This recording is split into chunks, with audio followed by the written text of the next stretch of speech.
Hey, everybody out there in YouTube land. Welcome to a special edition of Dungeons and Discussions, where we are playing Wightchester using MORK BORG rules. Yes. I am your host, T-shirted historian, and with me is my co-partner in crime and GM, Grim.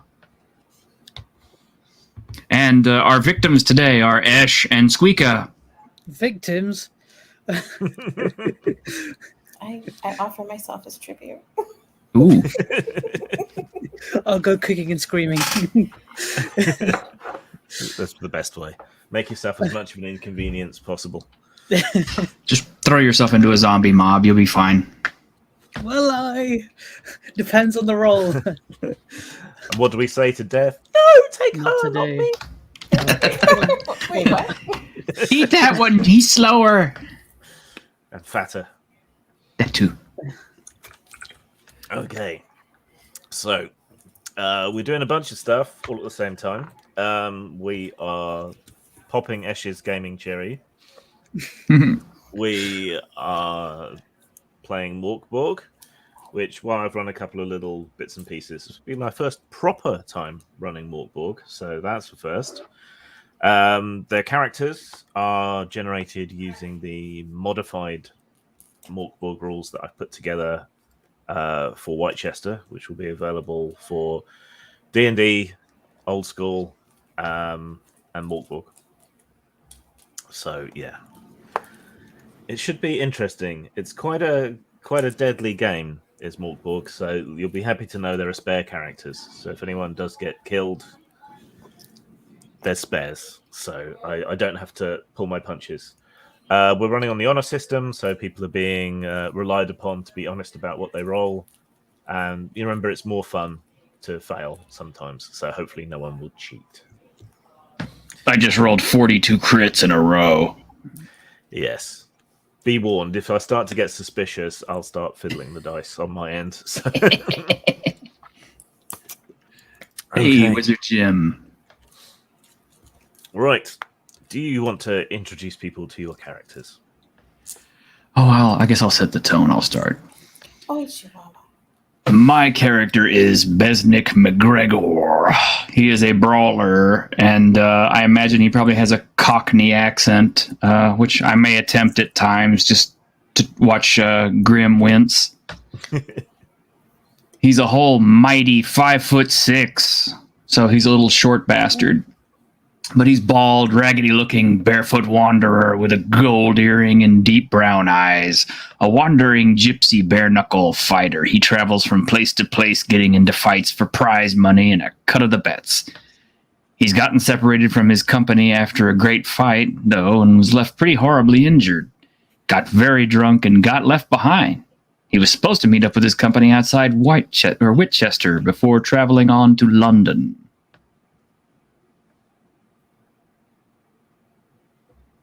There you go. Ash? That's it. Do you want to Well, I don't introduce us to your character? I don't think my introduction is going to be as grand as that. But I'm Magus James Wyndham. I hope I didn't butcher that name. I'm a Magus and a student of the mystic and occult arts. I have a hellhound, so yay for dogs. And yeah, other stuff I don't yet understand, but let's get on with it. So you appear to be a traveling gentleman with a perfectly normal dog companion. Yay, dogs. Yeah. So you've got some scroll cases and some books with you, and you're on your way to Wightchester to get some of the scrolls checked over and more properly translated. Now, the Guapa Magus is so when a ritual magician makes a pact with a demon, they take that as part of their title to show that the rank of demon they've made their deals with. So someone who's made a deal with Lucifuge Rofacale was called a Rofa Magus. So you're just a little newbie, so it's a fairly low-powered demon that you've bound into your service so far. That's given you all I'm a these gifts. newbie to the the genre of game, so sounds about right. Yeah. Okay, Squeaker. I didn't. Can I just read what it says here? You can indeed. Well, I am Patronella Dagworth, and quite the nimble-fingered weaver I be. I'm admittedly very robust and curvy, but I mean, that makes me awesome. I'm blonde and green-eyed, but I have obviously worker's fingers, and while with a lady body, I have, worker's hands. I am amazing at what I do and literate because I've gone to a few charity schools and my parents have, made sure I had plenty to read. I am quite the haggler, and I'm traveling to Wightchester with samples of the cloth I've made for prospective buyers in the city. Okay, so that introduces to our characters. It is the mid 1600s in England after the Restoration. The plague has been running rampant in London recently, which has led to a massive decamping of people from the capital to all other parts of the country, taking the plague with them, which was nice. But the plague is starting to die back and die off again now, and it looks like it's finally drawing to a close. Now, does anyone have any questions about the game system or rules or anything else that immediately comes to mind? You'll tell us which role will win, right? Yes. I don't have any right now. Okay. I guess if I need a modifier or whatever.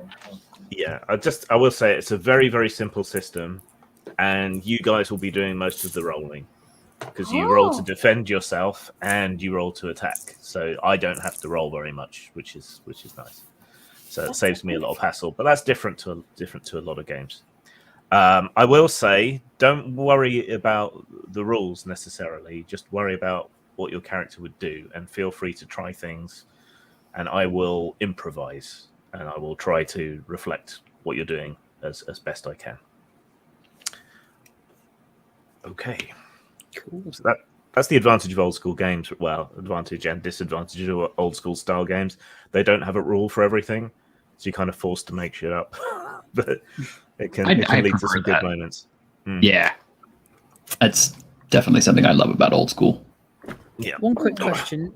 I've got astrological books. What can I use those for? What's the purpose of them? You can read them. You can use them to prop up a wobbly table.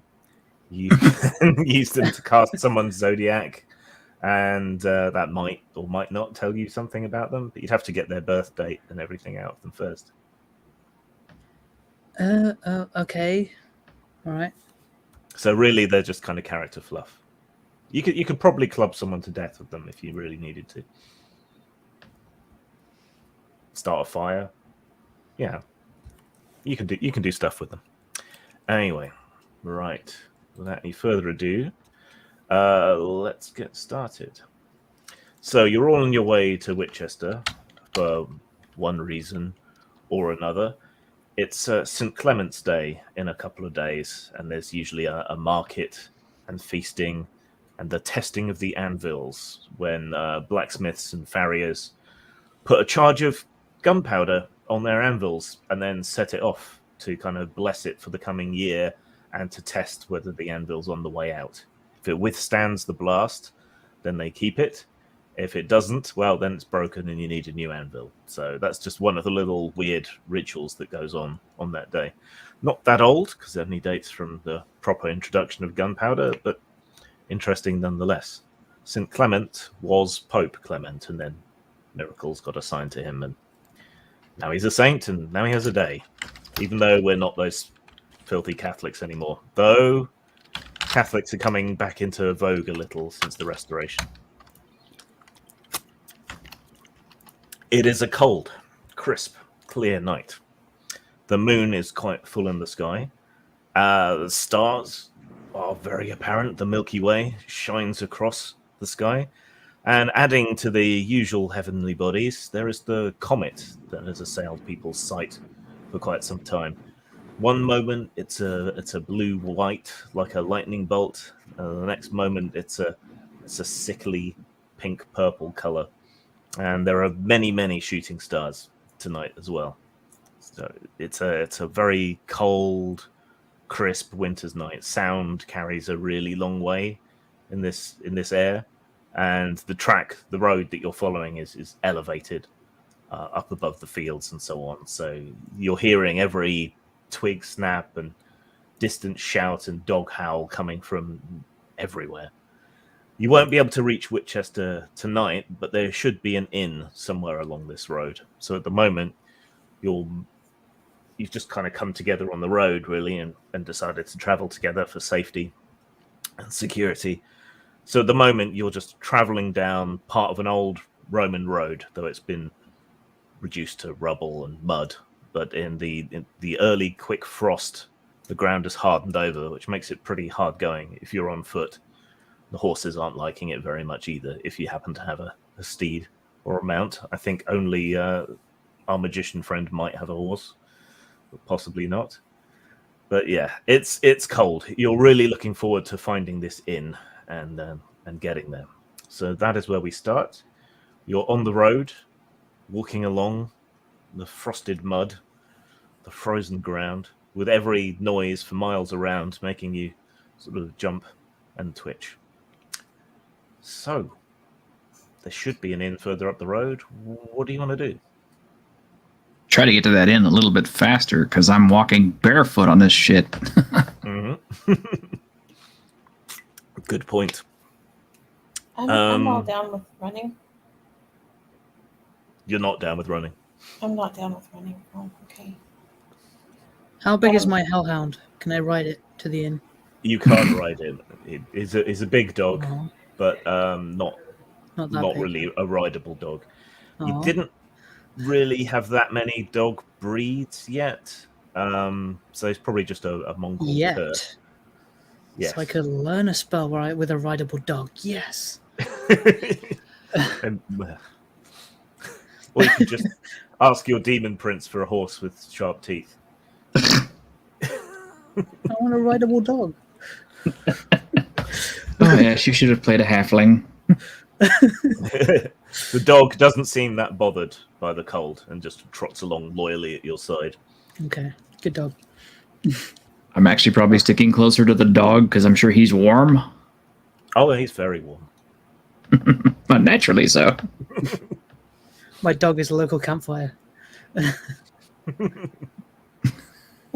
Aww. Wait, can I ride one of them? Your piggyback ride's an option. You could probably ride the brawler. I mean, he's big enough. If you want to ask him for a piggyback, you can. Just roleplay it out. I want a piggyback ride. Can I have a piggyback ride? I'll give you one if you pay for me and stay, because I'm a bit broke at the moment. Oh, I don't know how much that's going to be. I guess How I'll much have money to do we walk.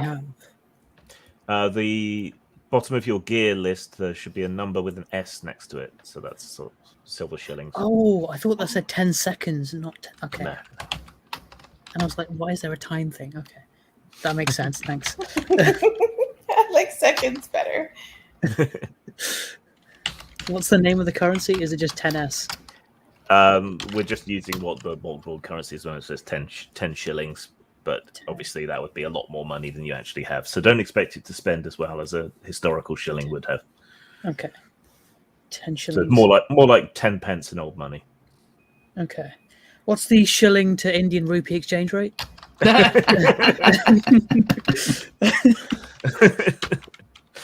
So was that groupies or rupees? What is the going rate for groupies? Don't you guys have like a smaller denomination too, like Pfennigs or something? Or is that just German? That's German. Yeah, that's what I thought. So I guess So- we're all shambling together towards this inn. Yeah. Though T-shirt did bring to my attention that he was trying to go a bit faster, which would probably just be enough to keep up with the other people who have shoes. But can you make a agility roll, please. That's D20 plus your agility bonus if you have one. I got a 10. A 10. A 10. No agility bonus. So Okay, so yeah, you're slipping and sliding and very much off balance, but managing to keep up just sort of barely. So you guys track along as best you can for a while. You must be getting close to this inn by now. You must be. There's a sudden loud rumble, like a peal of thunder, but no rain, no lightning. in customary fashion, my brawler is going to complain. You know what the first thing I'm going to do when I get to that fucking inn? I'm going to mug some poor bastard for his shoes.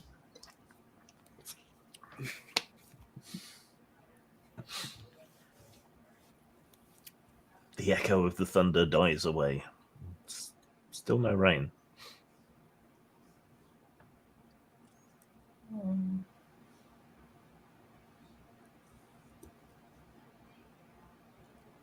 Do something, guys. I know that's ominous though. I'm trying to like.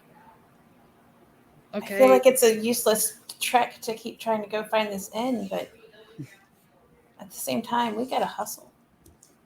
Do you have an idea where that sound came from, or is it coming from everywhere? It seemed to come from everywhere, but can you make a presence roll, please? So that's a 20-sided dice plus your presence modifier. Wait, so my presence level is 10, so is that added to the dice roll? No, it's the number next to that, so it's plus 0, yeah? Yeah. With the 10. So you just roll the dice. Okay. I- D20, did you say? Yeah. I got a 4, so apparently my feet hurting is the only thing I can. I See at only this asked point? Esh to roll. So. Oh, only Esh. I'm sorry. I got a 13. A 13. Okay, you think it came more from over to the east, but it was such a loud bang that it seemed to come from everywhere. But you think more to the east, towards Wightchester, even though it's a couple of days away by foot. Okay, seems quite far away, so I'll carry on to the inn, but keep note. Okay, who is in front, or are you all walking abreast? I think we're all walking abreast, especially if I'm trying to stay close to the dog. What does Okay. abreast mean? Side by Next to side, each other. Oh, okay. like breasts. Okay. Right. So yeah, you carry on some ways, and you pass by a little stone mile marker. And those of you who can read, which is everyone apart from the boxer, see that there's a wooden sign there saying that the Eclipse Inn is not far, which is a very useful distance to tell you about. But we know there's an inn. That's good news, Yep. guys. We know. Or at least certain. the sign tells us we should know. Yes. The sign Can I- knows. Can I use my presence ability to find out how far the inn is? Or is there or can I only use it so many times? No, you can. That's like your raw statistics. You can Oh, okay. do things to that whenever you want. So Oh, okay. yeah, you can try and figure it out. Make another straight D20 roll. Can we all try to figure it out, or just whatever? You I can. got 20. Yeah. Is that good? All right. 20 is good. That's a crit. Oh, Okay, so Your first none of the rest, 20! Yeah. Yay! so You're none of the supposed rest to you yell. need to roll. Yeah. Well, logically, if there weren't markers at any of the other mile markers, then it must be less than a mile. And you can't see the lights yet, but that could be because of the trees and bushes and things. So, yeah, half a mile would be a good guesstimate. Okay. And you're probably making about 3 miles an hour.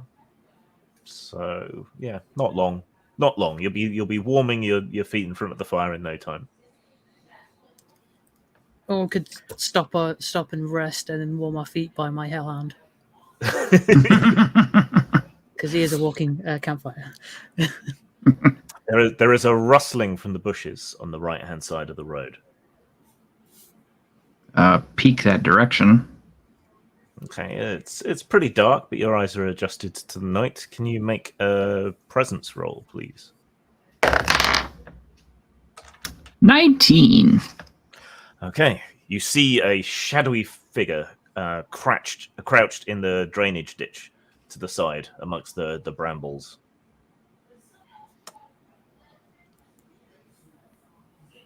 Oi, you waiting to try to ambush us or something? Come on. Come on over here and get stuck in. I'll take your fucking shoes after I pound your head in. Bugger. Well, this wasn't quite how this was supposed to go, says the man, and sort of struggles his way up out of the ditch and levels a brace of pistols at you. Stand and deliver. Good luck with that. I ain't got a coin to me name. What you gonna do? Shoot me too? Either myself or my partner will gun you down if you don't furnish us with your valuables. What? Me backpack? You got something shiny there in your ear, and the woman's carrying goods. She must have some coin, and this looks like a fine gentleman. No, don't shoot yet. I think they're going to cooperate. I'll make you a counter offer. Stick your dog on them. You leave your shoes, and I won't beat your face in and let the dog eat your nose. Hand me your valuables, or I will shoot you.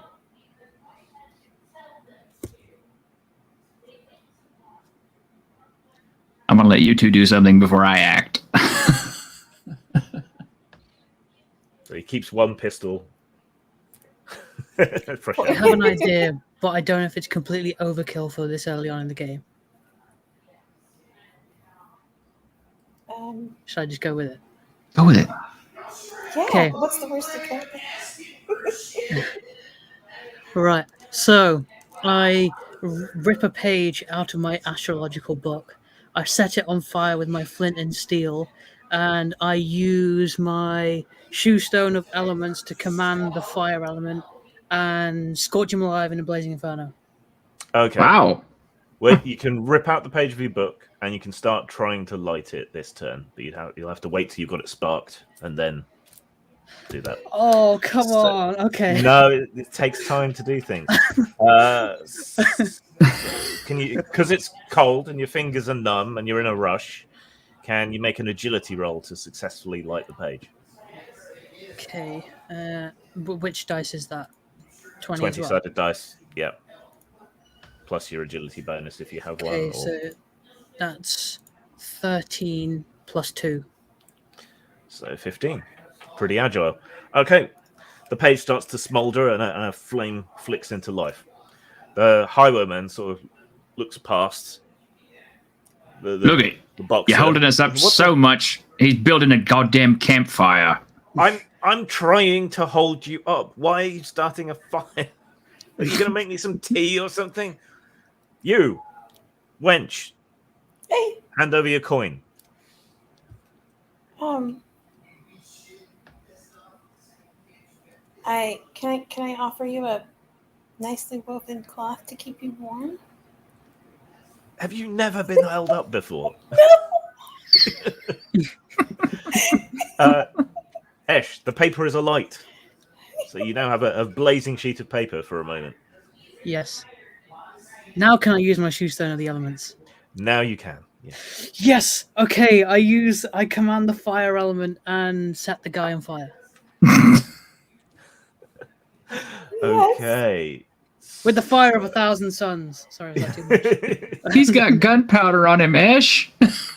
Exactly. Explode as well. Remind myself what I put for the rules for that. Let's see. Finally get old enough to, independent enough to go to town on my own, and this is what happens my first trip into town. Last time I run errands for a friend. Let us never speak of it again. There he is. Okay, so something else. Okay, so you need to do a ranged attack. So that is a D20 plus your presence bonus. Okay, no presence bonus D20. 17. And then it does 1d12 damage. So D12. 1.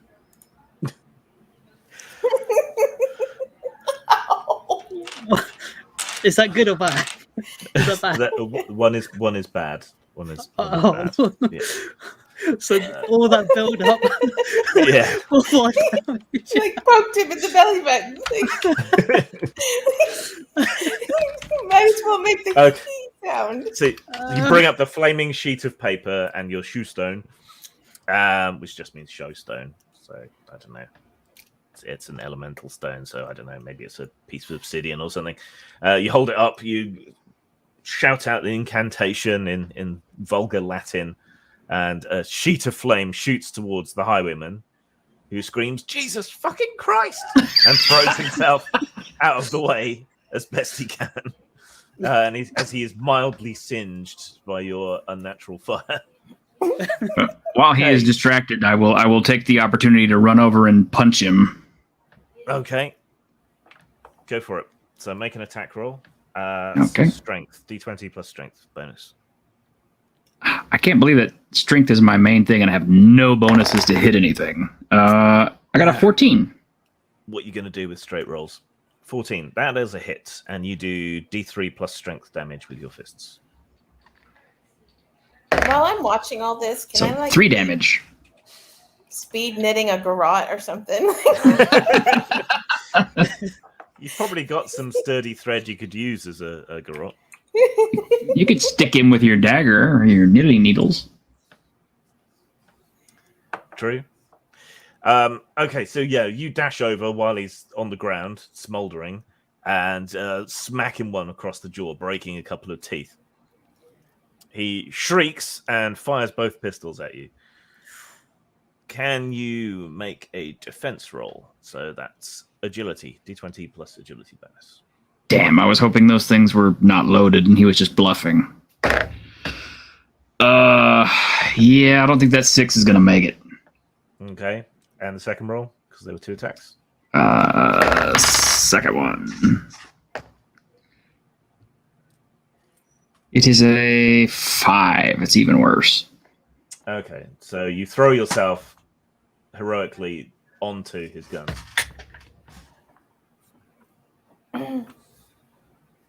And I'll need a new character.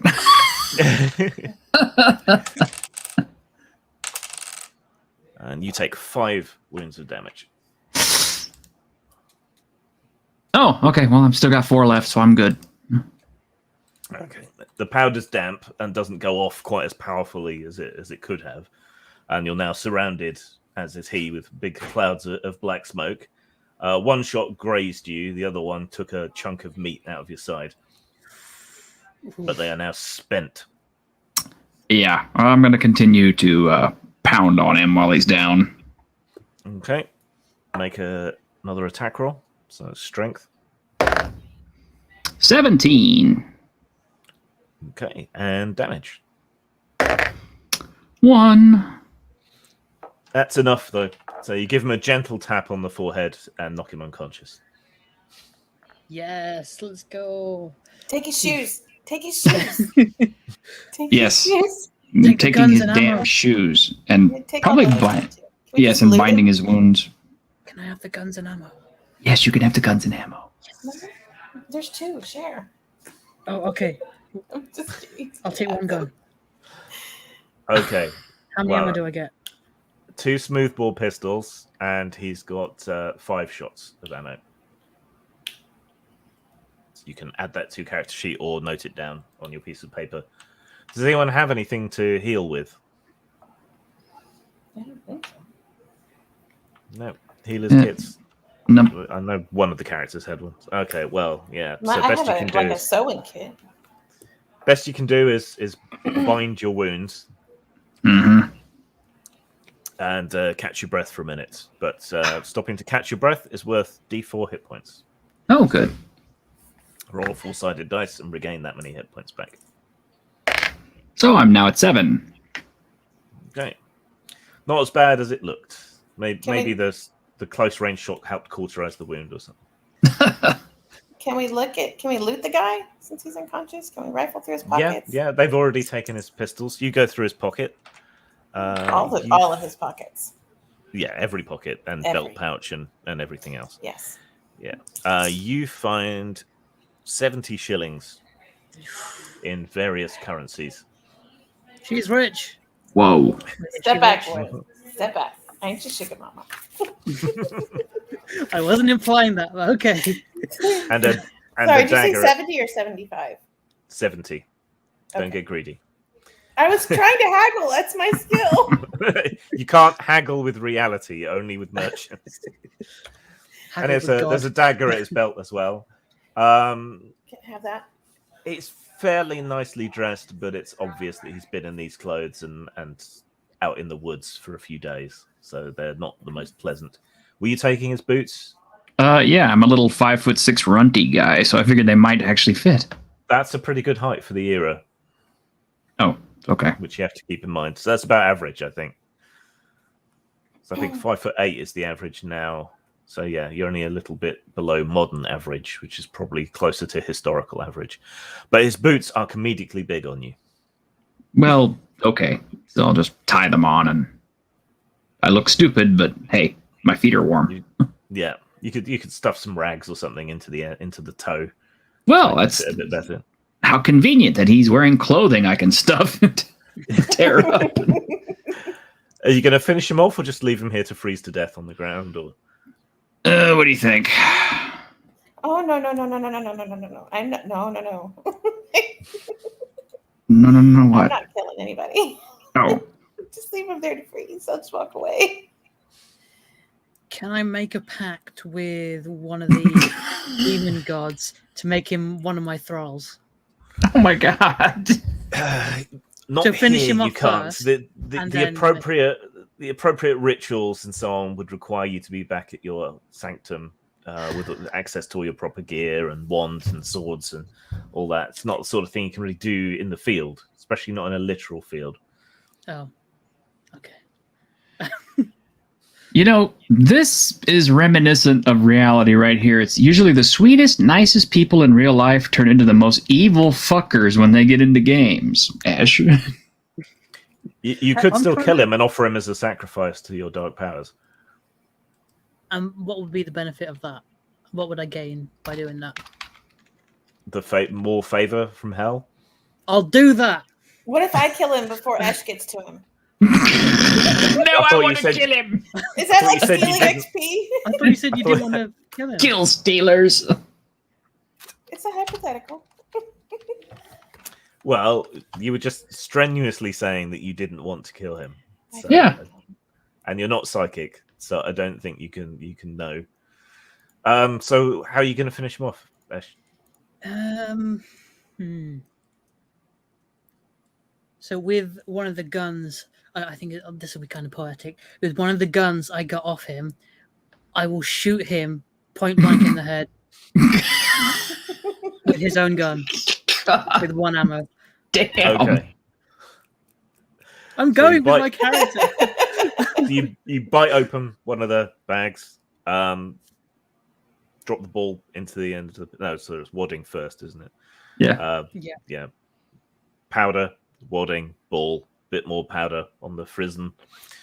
Cock the pistol, hold it to his head. Bang! There is a very satisfying splurch. Oh yeah. As you burst his brains all over the road. Summary execution for thieves. And offer it as a sacrifice to my satanic deity. Yes, you sort of mutter a dark prayer. I mutter it too, so he gets a discount bonus. I'm kidding. Your hellhound licks at the blood and brain matter on the road. Can I feed the body to my hellhound? He's helping himself. So Okay.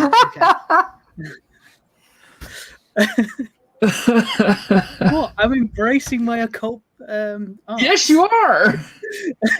Yeah, I'll just kind of be watching this going, you know, there is a little something about being excessive here, but did this guy do to you something wrong in another life or something? No, I'm just. Yeah, I'm just me. I have occult deities to please, so I do what I gotta do. Oh, use one of them devil pected type evil fuckers that we're supposed to be avoiding. Whoa! Quiet down, quiet down. I'll keep it on the down low, yeah.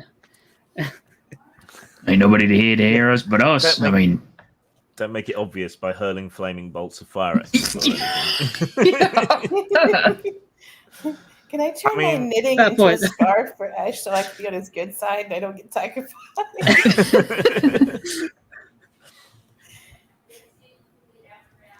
Yeah. Scarf. Okay, let's continue to the end. Now that we've thoroughly defiled the corpse, yeah. Now I'm on 4 ammo. Can't wait to see the constables come up. Well, we're not sure what happened here. This guy just basically got the shit beat out of him, then he got his head blown off, then he got eaten. Well, there won't be any constables yet. It's too early. Yeah. There might be military patrol on the road. There might be the guys who look after the hedgerows, the hedge wardens. That's it. Might come upon the body, or any of the many travellers making their way from one city to the next along these important trade roads. May well find this decapitated corpse. The sad thing is people are going to think that we waylaid this guy. I'm going to throw this piece of shit in the ditch where we found him. Okay. So you roll what's left of him into the ditch with your new boot. Yeah. What's left of him? I'm going to help by kicking little pieces down. Well, the dog's already eaten most of the little pieces. So. Oh, okay, good. Good dog. Quite the tiny fella. Okay, with a spring in your step, heavier purses, extra guns, you carry on along the road, and eventually you round a corner. The trees thin out, and there is a roadside inn with an eclipse sign hanging outside, a painted black circle on a star field. There's bright light coming out of the windows. You can see a stables some distance out the back with a few horses and ponies and donkeys, well, mules, arranged in it. You can see a couple of men working in the stable. And you can see shadows moving around inside the inn. Let's not mention what happened on the road. You know? Yeah, well, the road. No. The road splits here. So the main road goes along past the inn, and a smaller sort of cart track diverts from the road and has a signpost, for those of you who can read, that says Wunsham Village, Wunsham. But there's a sign below that sign that says, Plague, do not enter. Oi, what's that say? I get James. Is this on the way to Wightchester? It's off a ways. So the main road goes around and past the inn and onward towards Wightchester. And the cart track going off heads towards this village, according to the sign. Though it does also say that there's plague there. Okay. Well, we'll go to the inn first. Yeah, take my hellhound round back so no one sees him because he's a hellhound. Well, he looks like a normal dog, just a big evil one. Oh, okay, that's fine then. He's coming in. He's grabbing a drink with us. Yeah. Give him some beer. He'll be fine. Give the dog a pint. Okay. Right. So you march on up to the front of the inn and push open the door. There's a rush of warm air and you head inside. So there's a few other travellers sat around at the various tables, playing card games or knuckle bones, drinking and eating. It's a big fire in the middle of the inn, sort of on a raised stone platform, and there's a big pot bubbling away on top of it. There's no bar exactly. There's a few tables in front of some stacked barrels. It's pretty crowded, low beams. There's a second floor upward. There might be a basement. You don't know. If there is, it'll be from one of the back rooms. So there's the sort of gable door at the front and a similar door at the back. And the inn is quite small and narrow and quite cramped, but it's very, very warm. As well as the main central fire, there's a pair of hearths. In front of one of them is a big shaggy dog asleep and snoring loudly. I'm definitely going to have a seat by the fire at some point and probably ask somebody who looks like they work here, what's in the pot? Stew. I'll have some. And a pint if you got it. That'll be Shilling, please. Yeah, throw in my 1 SP. Because nobody shared any money with me. No. Yes, Squeaker. So horrible people. Terrible. She's the rich one. Get her to pay for it. Okay, so you hand over your last shilling, and the innkeeper pours you a big wooden bowl of stew and a generous pint of ale. Here you are. Brew it myself. Oh. Is it a shilling for the stew and the pint? And the pint, yep. Okay. I'll take one as well. I'll have the stew. The pint is for my dog because he's a very special dog who drinks beer. All right. He measures out a full mug of ale, then pours it into a bowl and puts it on the floor Thank for you. the dog. And for the lady? I'm on a diet, so I'll just have 2 pints of ale. Right, you are, miss. I'll have a stew. 2. Sir. All right. My good So sir. that'll be two shillings, please, Okay. because you wanted the extra pint of ale. So he brings you 2 foaming jugs and a big bowl of ale, and drops down a loaf on the table between you all as well. Oh, definitely be using that to mop up some of the stew. Yeah, Drop what's on the table? a big cob loaf. Thump. Okay. Is that for all of us to split up, or is that To share, yeah. okay? Not to set on fire. To share. I know. Okay.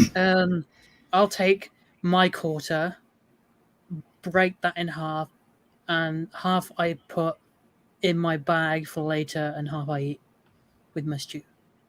Okay. If you've still taken any damage at this point, the hearty meal and the warmth of the inn can restore 1 hit point of damage.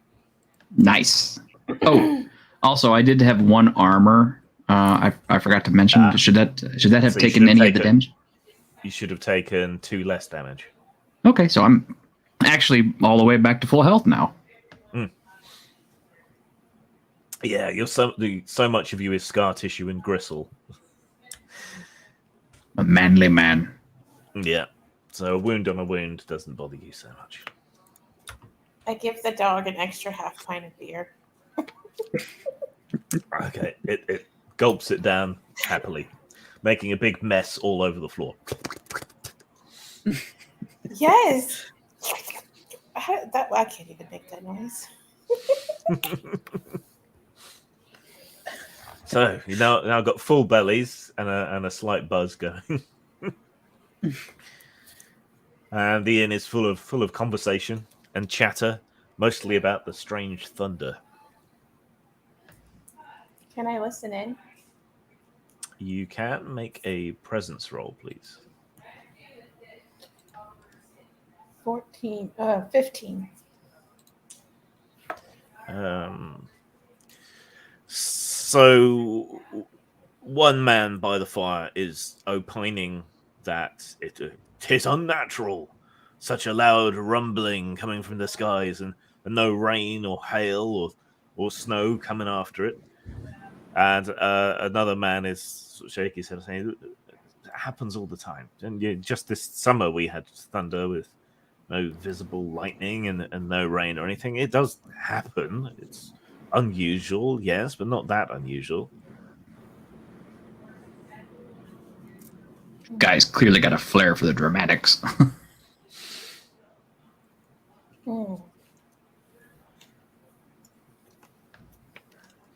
There's some conversation about the wave of plague that came through. Wightchester has been affected quite badly, but the surrounding villages not so much, apart from Wunshan. Well, I will ask the nearest person, any news on the road to Wightchester? Okay, you sort of grab the innkeeper's daughter's attention, and she turns around with a couple of empty mugs. The road's fine. Some people say they've been waylaid by highwaymen, but I haven't heard anything about that in a day or two, so hopefully it should be clear sailing. Just maybe travel with a couple of other people for safety. Highwaymen, you says. Wouldn't know anything about that one, would we, lads? Absolutely not. That's so obvious. Did Maybe she it's a say anything different about the plague nearby or it affecting the roads or anything about she might have heard out of Wightchester or just the roads? You can ask her if you want. She did mention the villages. I was just clarifying what she said. Yeah, I'll ask her. I can ask her too. Yeah.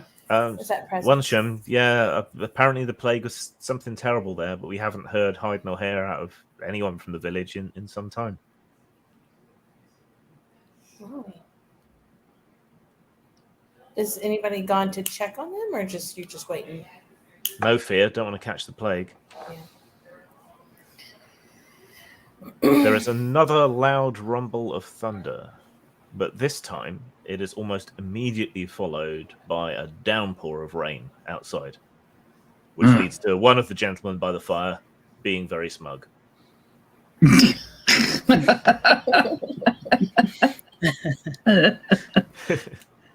See? All right, it's going to be money. So do y'all want to just sit here and listen a little bit more, see if we hear anything else? Are y'all ready to, or y'all going to sleep outside, get them in a room?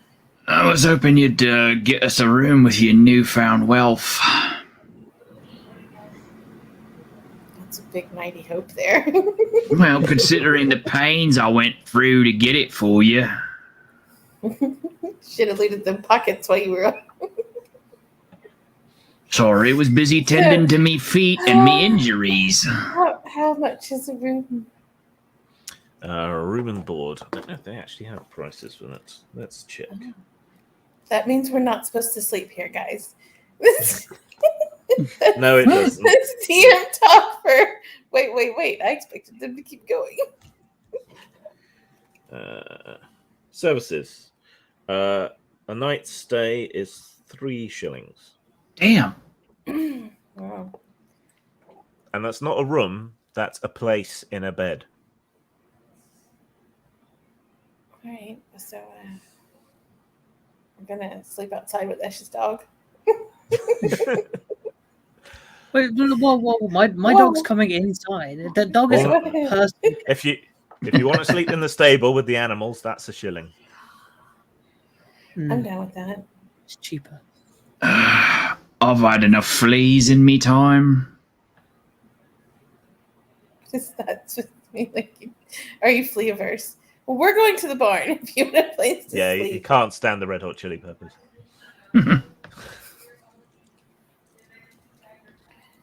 So yeah, am I paying for you too, Ash? Before I decide anything, can I make a presence roll to see if there's any merchants around? Yeah. Make a roll to see if you spot anyone in particular. 20. Yeah. 12. I mean, people are heading to market day, so amongst the various travelers, there's bound to be a couple of merchants. Let's see.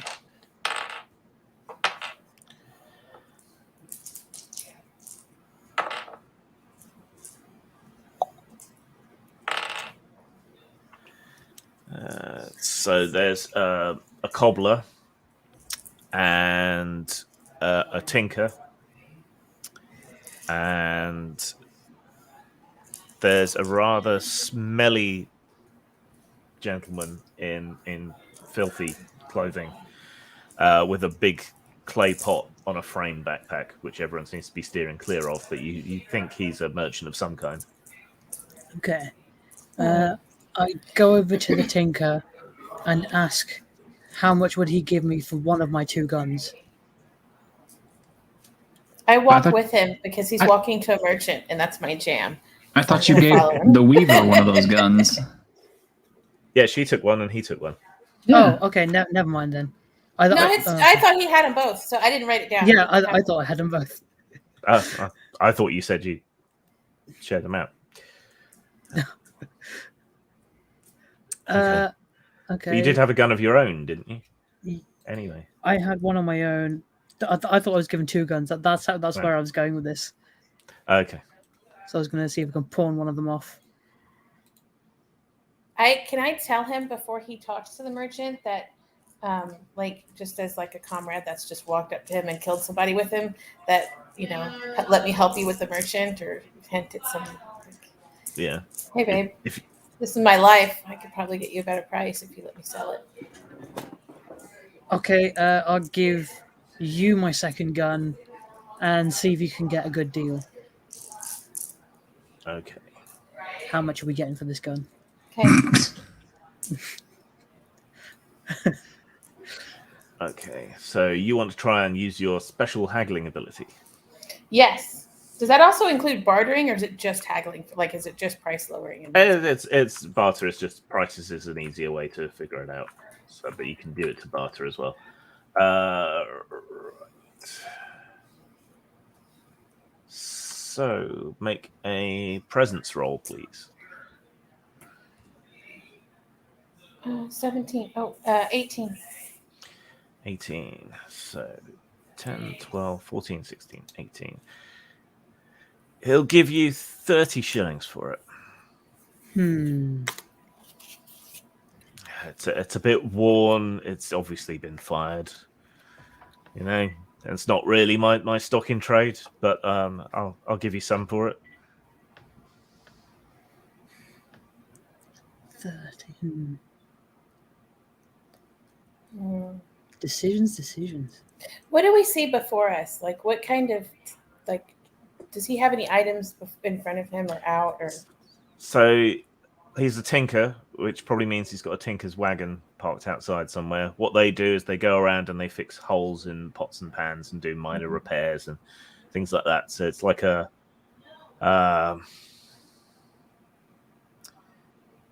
very, very low level blacksmith, mostly working with tin and copper and things like that. So they do, household repairs, odd jobs, usually metalworking.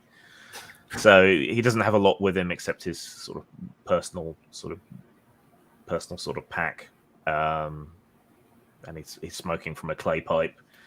But yeah, he looks quite similar to your boxing friend. Because I could. Can you like haggle for like a thing and 30? Like you could. What did you want to trade for? Well, I wanted to look at what was on the. Quick question: is there electricity in this world? No, not yet. Okay, not yet. Yeah. So he'd be able to trade with you. Maybe you would be interested in some new metal needles or something like that. But otherwise, all he's got is bits of metal and leather and tools, really. I was thinking of like leaving the trade because we've got Moneybags Squeaker over here, so you can't rely on her to pay for everything for you. Yeah, she seems to be a bit I know, stingy. but like 70 shillings is more than 30, plus my 9, so 39. I'll thank the tinker for his time and take the gun back. Okay. Fucking doing me over, tempting me to the deal and then walking off. No, lack-witted moon calf.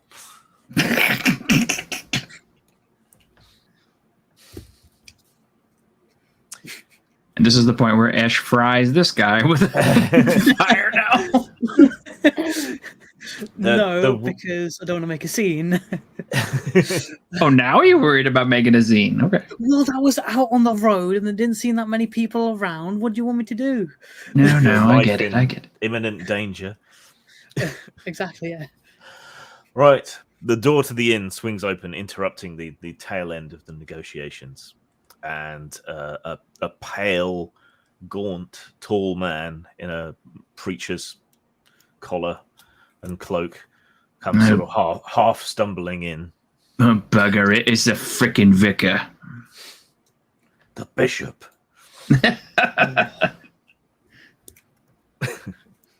No, just a regular priest.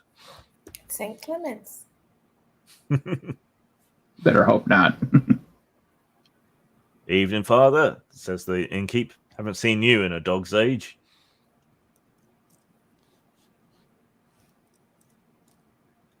I immediately make my way to the corner of the room because I don't like priests. Oh, make it obvious. I slowly shuffle over to the corner. Happy? oh my, this corner is incredibly interesting.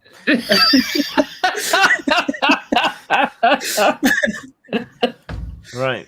The priest sort of shuffles up to the tables in front of the innkeeper and sort of leans heavily on the table. The two of you that aren't in the corner with Esh, can you make presence rolls, please? Sure. It's an 8. Yay. 13. 14. Oh, I just need to keep at it. 14. 14. Okay.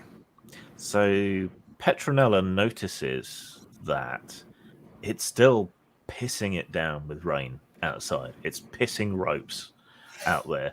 You can still hear it hammering on the shingles and the thatch and beating against the shutters on the windows. But he is completely bone dry. Oh. He is not dripping water. Hmm.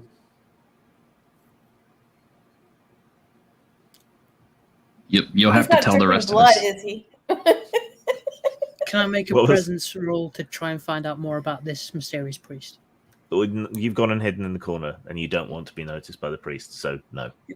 And you didn't notice that he was dripping. See him. You can see him, but you're not close enough. Oh, okay. And you're Okay. more I'm not concerned Using about Okay, I the understand. skills I have as a weaver and things like that, can I notice like anything about his fabric or, if it's any type of special fabric or any sort?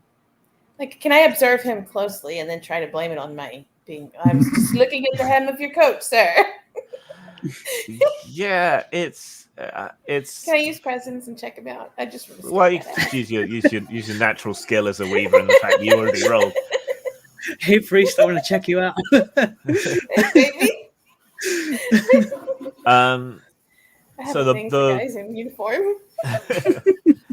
The wooden boards beneath the straw that's been strewn over the floor of the inn, they're quite creaky and old, but he's not making any noise when he steps.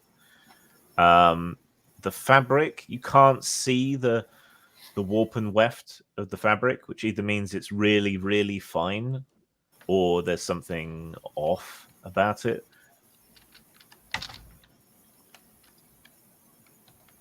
When you look at him, it's almost as if you're squinting, like he's slightly out of focus.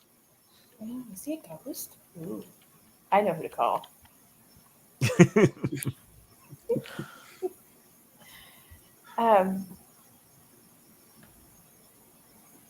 weird. He leans on the table in front of the innkeeper and seems to be whispering something to him.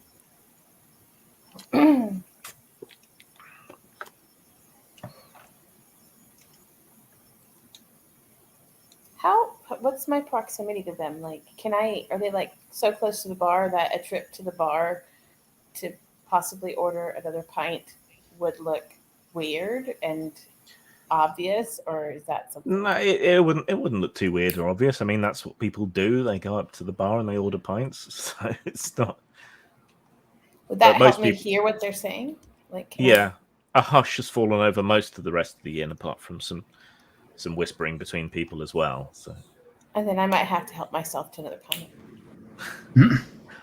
okay, so you get up and you step across the inn, sort of weaving through the chairs and tables and so on. The boards creaking noticeably under your steps, and then you arrive at the bar alongside the preacher, who is leant heavily on it and is whispering something to the innkeeper, who's sort of leaning down and, "What? Speak up, father."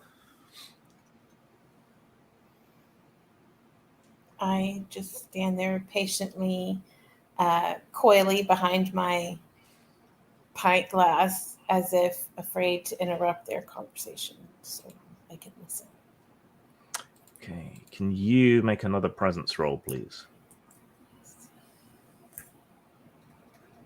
12. Okay, so listening, you can make out what the preacher is saying, but it's very quiet, very breathy, and he seems to be straining, making great effort to speak. "I said I'd feed him, Gilbert. I said we'll shut off the village, and just me. I'll go out and I'll get him food and I'll fetch it back. But I didn't, Gilbert. I didn't feed him.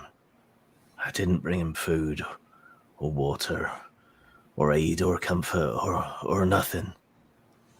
And they all died, but none of them came out. None of them tried to get away. None of them tried to feed themselves. They relied on me, Gilbert, but I didn't feed them."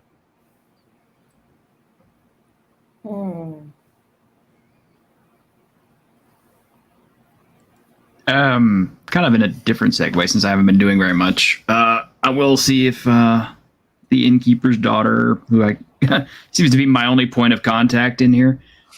I've got some mates. I've been supposed to be meeting me company, you know, the gypsy wagons and such. You ain't heard of anything around here, have you? I was supposed to be meeting up with them outside of Wightchester. She gives you a look of total disgust, crosses herself, and scurries away. That's kind of what I figured would happen.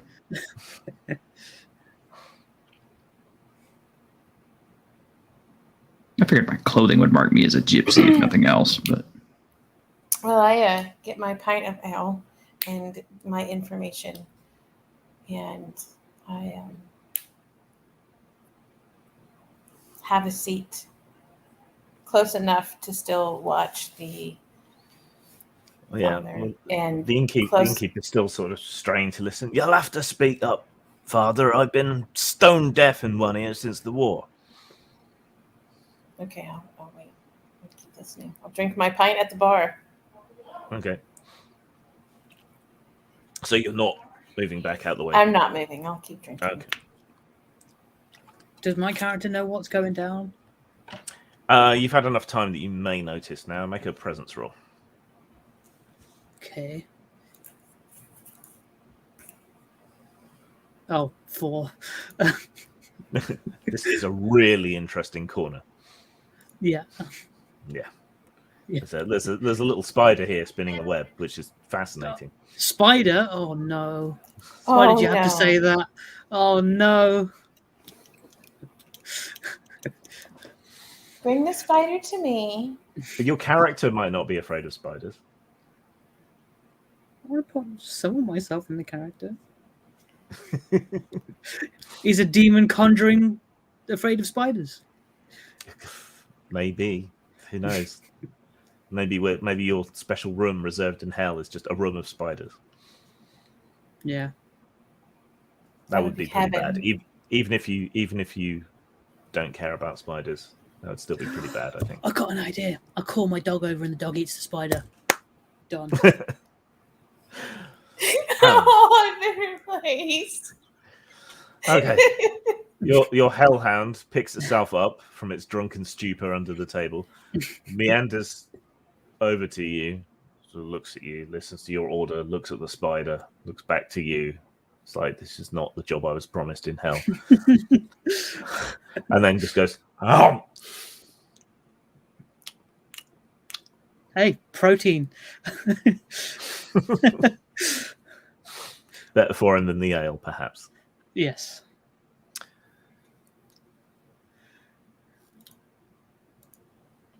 Next. So I'm going to slowly finish my pint at the bar until the priest leaves. Okay. And he turns away from the innkeeper and looks directly at you, which sends a shiver up and down your spine. It's not like a come hither look, is it? No. I don't think so. I mean, it says I'm very voluptuous. You never know. I don't think he's looking at you that way. Ghost boner coming to the CW.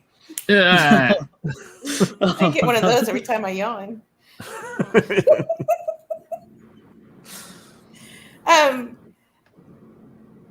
Okay, so I shiver, but I mean, I'm on my way to market. So It's I'm like pretty it's scared.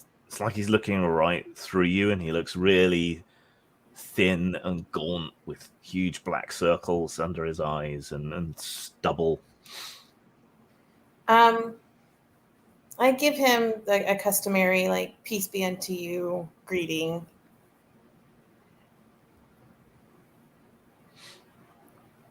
You don't understand. I said I'd feed them, and I didn't. And they died. They all died. And his voice starts to raise louder and louder. I've got to feed them. I've got to. It's my duty. I'm their shepherd. Shepherd. So yeah, I'm starting to get a Cockney moment here. So fuck off and go feed him, then, you dirty bastard. Shut up. All right. His cries of anguish rise into an ear-splitting wail. And there's a sudden rush of ice-cold air, and every flame in the inn goes out. Every lantern, every candle, Every dog. every fireplace, all of it. Well, shit, I just said the wrong thing, didn't I? Squeaker, Petronella feels a sudden breeze, and directly in front of you, as everything goes dark, the priest just vanishes. Gone.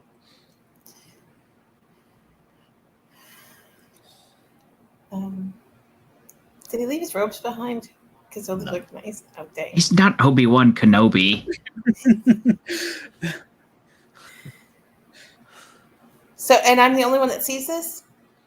You were close enough and definitely paying attention to him. Everyone else got distracted by the sudden darkness Okay. and the shriek. Okay. I notice the commotion and walk over to Squeaker's character and get filled in on all the information. Okay, make an agility roll to get over to her, because it's pitch dark and everyone's in a panic. Is that D20 as well? D20 plus your agility bonus. I'll pull out the flint and tinder and try to get this fire that I was next to 12 relit. plus 2, 14. Okay, so yeah, you get bumped and jostled a bit, but you manage to catch up to Petronella at the bar. There's flashes of light as the brawler tries to get the fire relit. Can you make an agility roll, please? Sure. No, not agility. Wait, does Esh announce that he's next to me? Is he like, hey, Sugar Lumps, it's me. Don't hit me with that ale. I mean, because if he doesn't, I'm fixing to beat him upside the head because it's dark and somebody just rubbed my butt. Well, yeah, I announced that I'm there. I'm not going to be like, hey, Okay. how's it going? Don't Friend- worry. It is I, the man who blew the head off highwaymen. After he was already knocked unconscious. Okay, I just It's wanted me, to the save proven pint murderer glass. with the heretical magical palace. Don't worry. I rolled an 11 to get the fire re-going. Okay. You're not doing too well, but one of the other inn patrons sort of hunkers down next to you and gets some kindling out of his pack and sort of helps you try to get the fire going again. We ain't never seen nothing like this. It's a damn strange night for sure. Most strange. And between you manage to get the fire lit, and the embers start to come back to life, casting a little bit of light back around. Others are trying to relight the other fires. You hear someone exclaim, "Even my bloody pipe went out." Mm. That's why I have such a cold heart. I understand.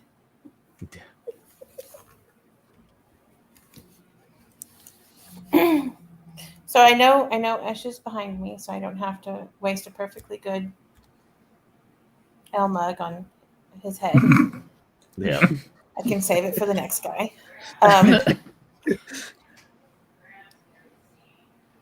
So,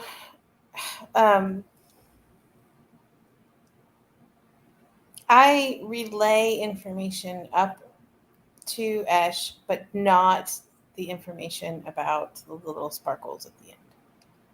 Okay. Okay. So you tell him basically everything the priest was saying. So you can now pretend that you heard everything I said. Okay. But be sure and keep pretending that you didn't hear that other part. Yeah. Can I deduce that maybe that was a projection being cast from somewhere else? Or is that too much of a stretch? I mean, it's in your wheelhouse, so make a presence roll to figure out how much you can figure out. Okay. 16. Okay. You think that was an apparition rather than a projection? Oh. So it seemed to you to be a spectre, and from what this fellow was saying, clearly he had a lot of guilt, enough to sustain a spirit to remain.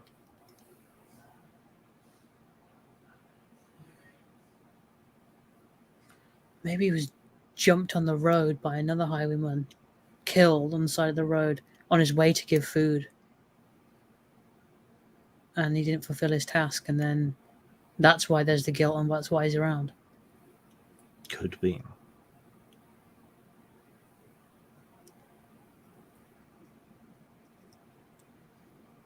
Yeah, but then why would he? Well, we don't know if he's a recurring apparition or not. We've only seen this one instance. We don't know if he's gone for good or just see it next winter. After I get that fire restarted, I'll yell at the barman. Barman, where was that damn priest from anyway? He's from over Wunsham way, but I ain't seen him in a while. Now, I know that was strange, everyone. He's gone wherever he's gone when it went dark, but let's not lose our heads. Get the fires lit, and eat and drink, and maybe we can figure out what's going on.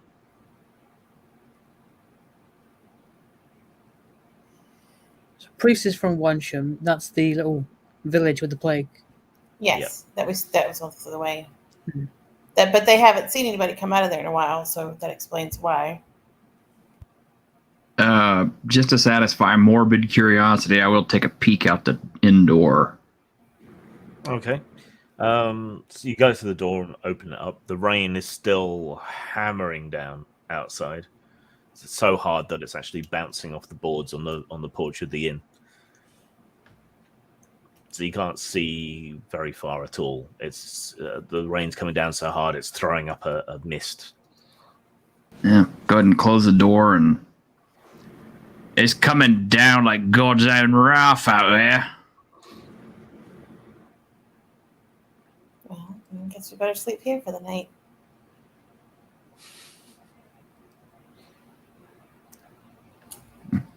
Well, I'll take my dog, pay 1 shilling for the stable for the night, go around back, snuggle up to my warm hellhound, and then stay there till tomorrow.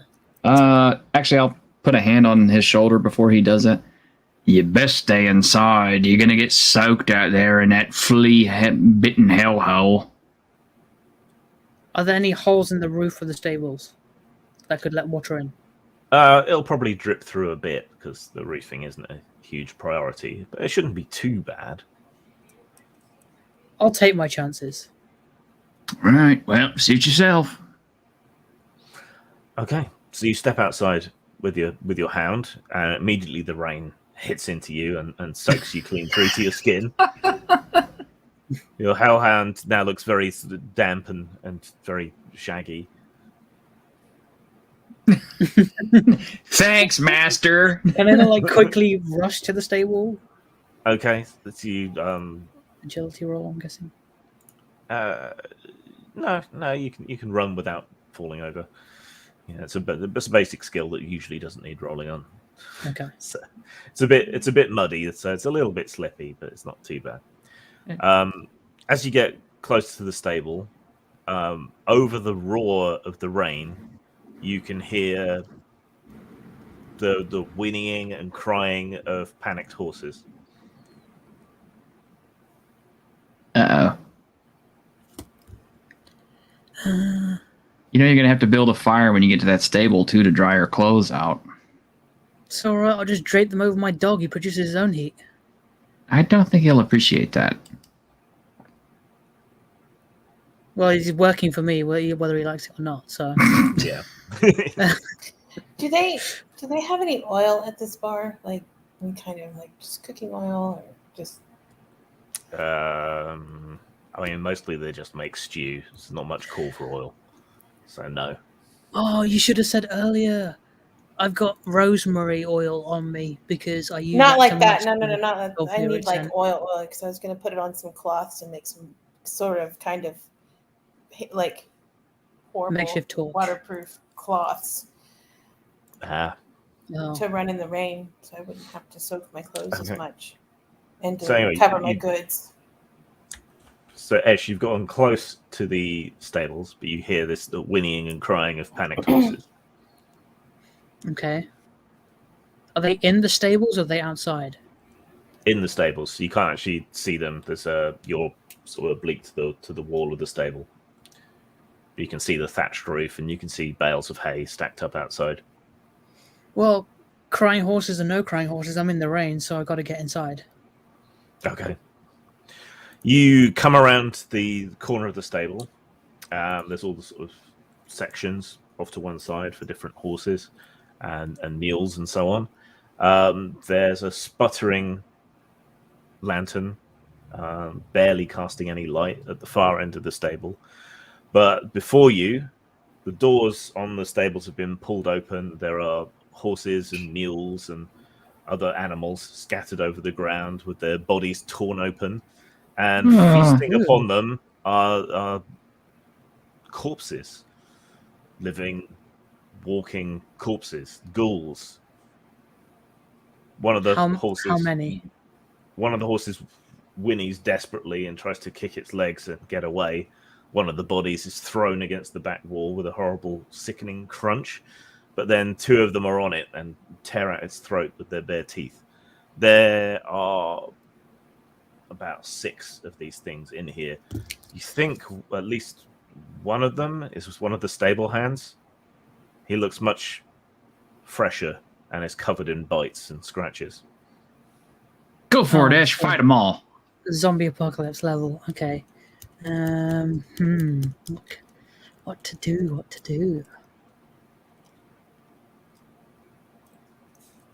Throw your little quarter piece of your 8th piece of bread at them. Well, they're corpses, and they clearly prefer flesh to fresh bread. Well, maybe they just can't get bread, so they're settling for a live horse. You know, everybody loves carbs. Maybe they're French. Yeah. Oh. Better yet, break it into tiny pieces. Maybe they're pigeons. You never know.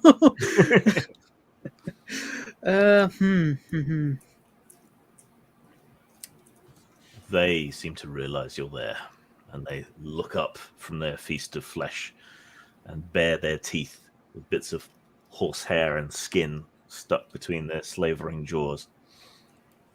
Tell them you're Indian and too spicy for them. His character isn't Indian. Dang! I'm That's taking all I too got. long. Zombies, I'm taking too Indian. long.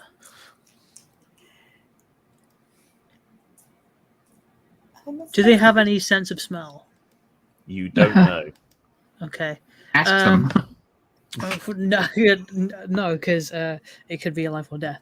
So I take my shoe stone of elements and command the little flicker of fire in the lantern into a flaming roar and like disintegrate all the zombies. You can attack one of them. So no, only one? I'm dead for sure. But Yes, fire yes, can you are. spread. Okay, can you make a presence roll, please, to attack?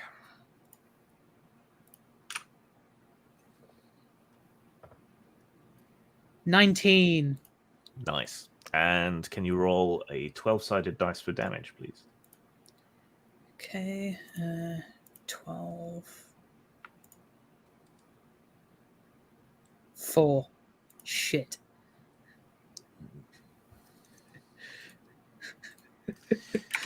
Okay. Well, been nice knowing you, chaps. Right. Don't worry, the I'll come lantern, loot your body too. the With 8 lantern shillings left. shatters into fragments and sprays burning oil in all directions, setting fire to the drier parts of the Oh stables. no, I didn't mean to set the whole thing on fire. Oh, A Nice. bolt of flame emerges from this explosion of fire and engulfs one of the dead, setting his filthy rags alight, even though he was wet. So the burning zombie sort of shambles up from the horse that it was feasting on and starts moving towards you with hungry groans, with fire just engulfing him. You can see the fat bubbling out of his flesh and drooling down his body as he comes Oh, save towards some you. of that so I can make waterproof. What an incredible smell you've discovered.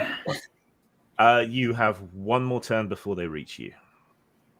Unless you run away, of course. Hmm. Brave. What is the there's- time frame of this? Like, is it possible for me to have made it out to the barn by this point? Or is this Well, still like a tiny cycle? It's only been a few seconds, really, maybe 30 seconds since he left the barn, and you were looking for oil and so on to waterproof some cloth. So, Esh, don't be a bastard. At least let the remaining horse go before you run. Well, no. If I go to unlock the horse, like uncinch the horse, that will use up a turn, and the zombie will get me. So, it's save myself or the horse, basically. Wow. Okay. Okay. I turn around with my dog and run back to the inn, burst through the door, and say, "There's zombies on fire and a dead horse in the stables." okay, everyone just kind of looks at you. And There's that- what? Oh, their funeral, if they don't believe me. The man's got 3 guns. I'm going to believe him. And a flaming dog. But you can see the spreading fire in the stables, nicely silhouetting Esh as he bursts in through the back door. Those okay, then stables I aren't will connected, release- are they? Yeah. No, they're not connected. They're quite separate to the building. Oh, thank God. I did say that in my beginning description. So Okay, it's been a while. yeah. I'm glad I didn't burn the whole place down. Me too. That would be bad. Yet. well, yeah, anything can happen. Okay, well, pull him inside, slam the door, and bar it. would seem to be the likely next thing to do. The innkeeper steps around his table. Says, "What the hell? Is the stable on fire?" And I reply, yes, I went there to sleep, and it was on fire when I got there with a bunch of zombies. It was like that when I got here. No, honest. Don't tell me I have to roll for honesty.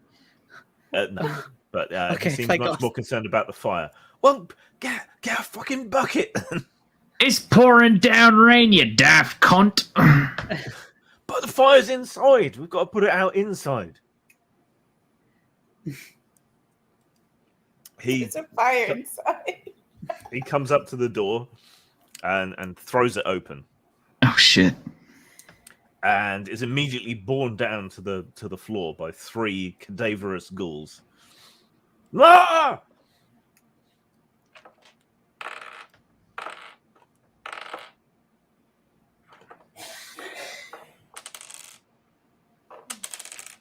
Well, maybe the horse survived because they were distracted.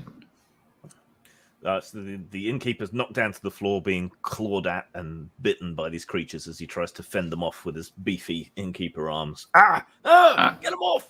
I suspect a makeshift chair or club will probably do more damage than my little 1d3 fists.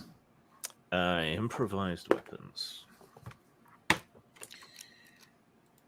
I could have looked that outside up. the door, right? He's still in the rain, but they're on top of him in the rain. Correct. Well, Or is they he inside? sort of toppled him back into the inn. Okay. Oh. So they're in here. Okay, so normally unarmed does D2 damage. You do D3 because you're a bare knuckle boxer. Improvised weapons do D4 damage. Ooh, that's one whole more point. Yeah, I'll grab a chair or something conveniently heavy and start braining these pieces of shit. Grab a folding chair and start smashing. Yeah, we'll go totally WWE on them. Yeah, well, there aren't any folding chairs, but you can pick up a regular chair and beat one of the zombies with it. We'll do Okay. that. Roll your attack. D20 plus strength. Oh, yeah, that was a great 4. Okay. Jesus. So How the fuck do you miss a prone target? So you grab one of the smaller chairs from one of the tables and bring it down across one of the ghouls' backs. The worm-eaten wood just shatters into splinters and doesn't seem to do it any harm at all. Squeaker, what do you want to do? How close to this brawl am I? These fucking IKEA chairs. You're at the bar. It was happening at the the door. other end of the inn, so you're quite a ways away. Okay, so I just know there's issues. I just don't know what they are yet. Other than I heard somebody say something was on fire. Yeah, there was something about fire. The innkeeper was next to you when he sort of bellowed about the fire and then ran, presumably to go and put it out. But then when he opened the rear door, it looks like he was Right. jumped by several people. Several people, but I'm far enough away that there's not much I could do. I'd have to spend an action getting there. And I can't really make out what the people necessarily are at this point, right? No, but you've also seen your gypsy friend pick up a chair and smash it over the back of one of these people. As they do. As they do. And there is considerable uproar and panic from the other patrons. Bar brawl with zombies, got it. Well, many- literally. How many health points do these zombies have? You have no idea. You'll have to figure that out. Oh, great. So I just kind of stay put where I'm at because this looks like a tangle I don't want to be involved in at this moment. However, I do ensure that I have a huge, full pint, massive mug of ale in each hand in case I need to put something out with it or beat it with it. Yeah, or drink it. Or drink it to celebrate victory. Yes, true that. All right. I don't know when my next attack is, but just to let you know ahead of time, for my next attack, since these chairs are obviously shit, I'm gonna grab this stew pot, which is presumably made out of iron, and try to brain one of these things with that. Okay, but first, it's Esh's go. Okay.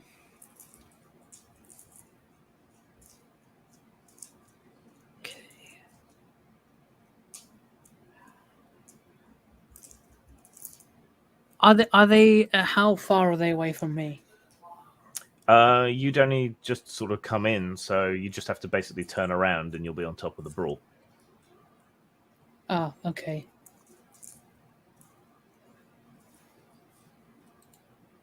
I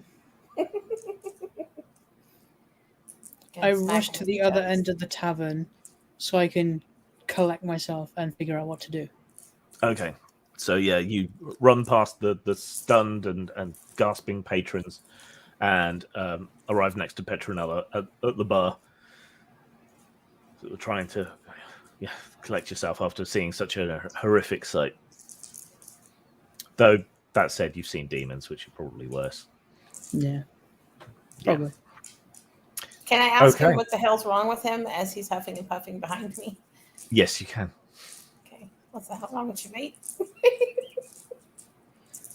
I then explain everything that happened in detail, but assure her to only tell people it was already on fire. Explosions, fire, blue meanies. In the meantime, the damn innkeeper's being eaten alive. Yes. Now, you're grabbing the cook pot? Yeah. Okay. That should be more sturdy. You're going to use that to try and brain one of these. Yes. Okay. Make an attack roll. This could be funny. 15. Oh, no, that's much more sturdy. Okay, and roll damage, d4 plus your strength bonus. I don't have any strength bonus. Now you 4. were horribly Ooh. injured in that fight. 4. Okay. Right. So you grab hold of the stew pot, which has been on the fire for like days. Your skin sort of instantly blisters. And I've got armor 1. And gets stuck to the pot. Oh, no. You grab the pot, despite the heat, bring it over, and smash it, conk, on the head of one of the dead, and it gives way with a good crunch. But a lot of hot boiling stew spills out over your arms and onto the innkeeper, who starts shrieking. It burns! Yeah, but he's being eaten alive. What more pain can he be getting? Right. Because of your calluses At and least now scars. he's prepared well. Because of your calluses and scars, you only take 1 health damage from burning your palms off on the thing. Oh, good. You can't have raw innkeeper. You got to put it in a stew. You splash the other zombies with the hot stew as well, but they don't seem that bothered, even though you can see their skin blistering and yeah. So are we now down to 2 zombies? Did he just kill one of the zombies? He just killed one, yeah. Okay. And the one you set on fire continued to burn and then died outside. So there's 2 left on the innkeeper. And it's there you go. Does that mean there's 2 more zombies in the stable? Because you said there were 6 to start with. Well, of the ones you've got to deal with right now, there are 2 left. Okay. That doesn't sound of the ones you've got to deal with right now. But this fight is not over. As the innkeeper shrieks and claws at his burning face, one of the ghouls sort of crawls up his body, dripping hot stew and pieces of venison off itself, and bites his throat out, gnashes its teeth into his gullet, and pulls. There's a fleshy tearing sound and sprays of arterial blood. And Lucio Fulci approves. Yeah. How lovely. I'll tell Esh that I don't think it's supposed to make that noise. People start screaming and running for the exits. Cowards. Okay, so new turn. Squeaker, what do you want to do?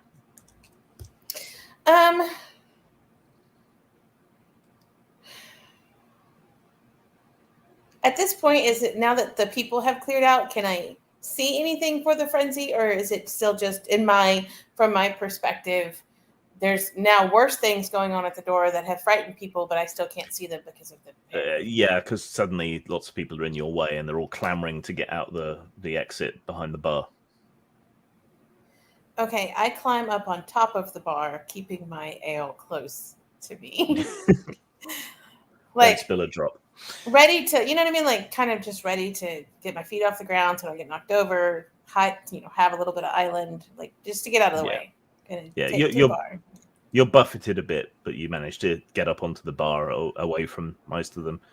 Well, it's a table more than a bar. And lots of them are sort of shoving past each other to get out and screaming in panic and terror. Esh, what do you want to do? Am I able to figure out how much health these zombies have? The hit point indicator above their head is faulty. Yeah. 5 to 10 health, do you reckon? Okay. 5 to 10. So a couple of good blows with a decent weapon should disable them. Or one blast with elemental magic. Yeah. One very good lucky blast at that. I mean, people in here can't be any more scared, can they? Yeah, but with all those people running, you probably don't want to get jostled. You'd have to probably get pretty close. It didn't stop him from burning down a stable, did it?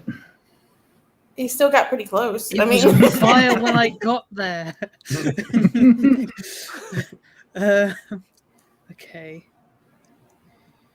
I could set my hound on them, but low health and not that much damage.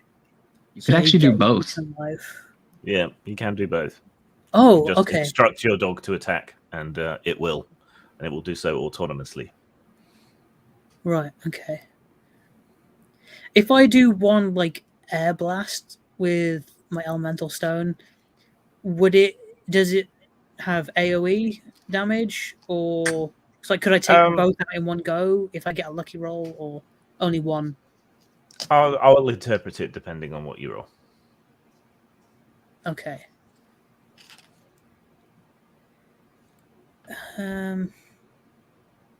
But then again, the air blast could take out the normal people in the tavern. Yeah, I mean they're all kind of streaming past you to try and get out.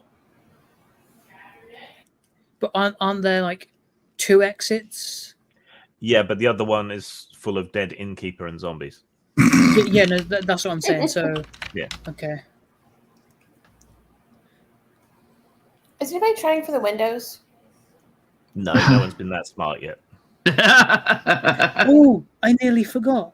I've got 4 bullets left. I load my gun, aim at one of the. Loading your gun will take a turn because these Oh, are will all it? black powder weapons. Yeah. Oh, okay. Then I. But I the load one you already had on you is probably already loaded. Ah. And although Then it may I be shoot wet one of after them you with got that gun. soaked. Oh yeah, true. The black powder. This game, I swear.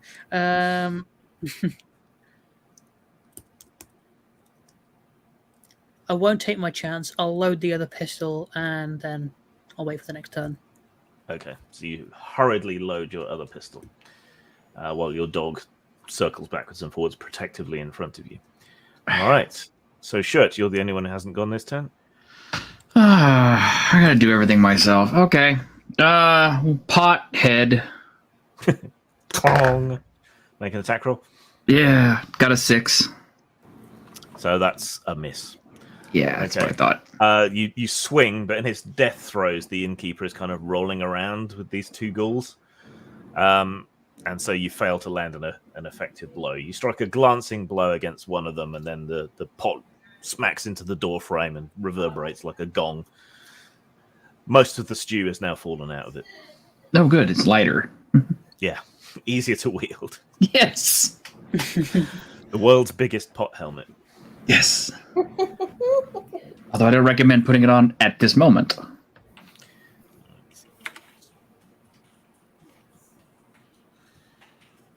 Give him a little bit of bookkeeping here. All right.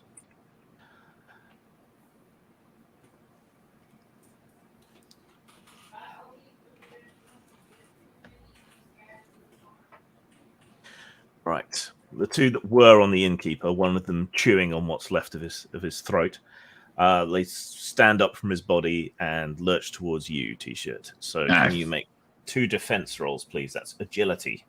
Okay. Difficulty 12. Got an 11. Mhm. Oh, and a crit. Okay. Critical defense. You get a free counterattack. Oh, sweet. All right, so counter with pot. With a follow-up crit, I swear. I'm not bullshitting you. I really. You wouldn't be shitting me now, would you? I would not be shitting you. I countered with a Not crit. with a plot like that. Okay, so double damage with the pot. So that's 2d4 damage. Strength bonus, if you had one, which you don't. Nah, which I don't. It's a whopping 8. 8. Okay, so one of them gets up and lunges towards you. You sort of spin around him and all the way around with the pot and smash the pot into the back of his head. Skull gives way, the body flies across the room and sort of lands face first in the hearth. Take that, you bastard! The other one lands a grazing blow across your legs with its ragged hands, but while it tears the cloth, it fails to penetrate your scarred hide. Ah. Okay. Did that kill that zombie? Or just That one's dead as fuck. Okay.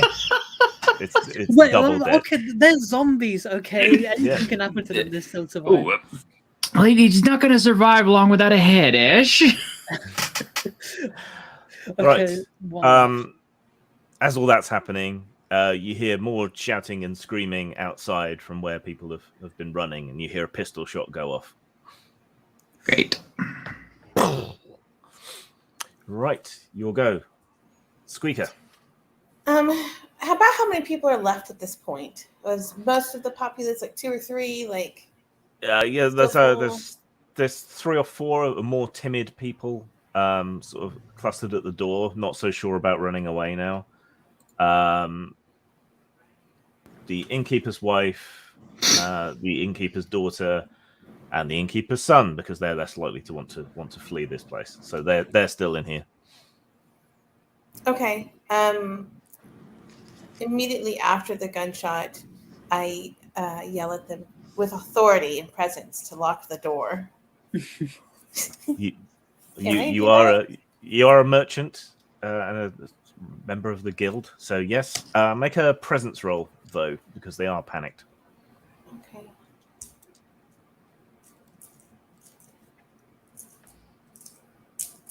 Oh no, I need my 20, not my 17, 18. Okay. The innkeeper's wife just sort of nods mutely at you and slams the door shut and throws the wooden bar down across it. Oh, thank God. But the door you're by is still open. Shirt. So. Oh, shit. Huh? Shit indeed. I tell her thank Those you 6. because I'm polite like that. Right. So that was Squeaker. So, Esh, what do you want to do? Now that I've loaded my pistol, I shuffle slightly closer and fire a headshot at the zombie. Okay. Would like to roll Roll for a that. d20, add your presence bonus to hit with a ranged weapon. Okay, D20. So that's just a 10. So that is a miss. No, I did all that. Just Yeah. You've still got another and now I'm loaded down pistol, 1 though. ammo. Yeah, you're down 1 Yeah. ammo, so cross that off. Right, so the flint strikes. There's a loud bang and a load of sulphurous black smoke.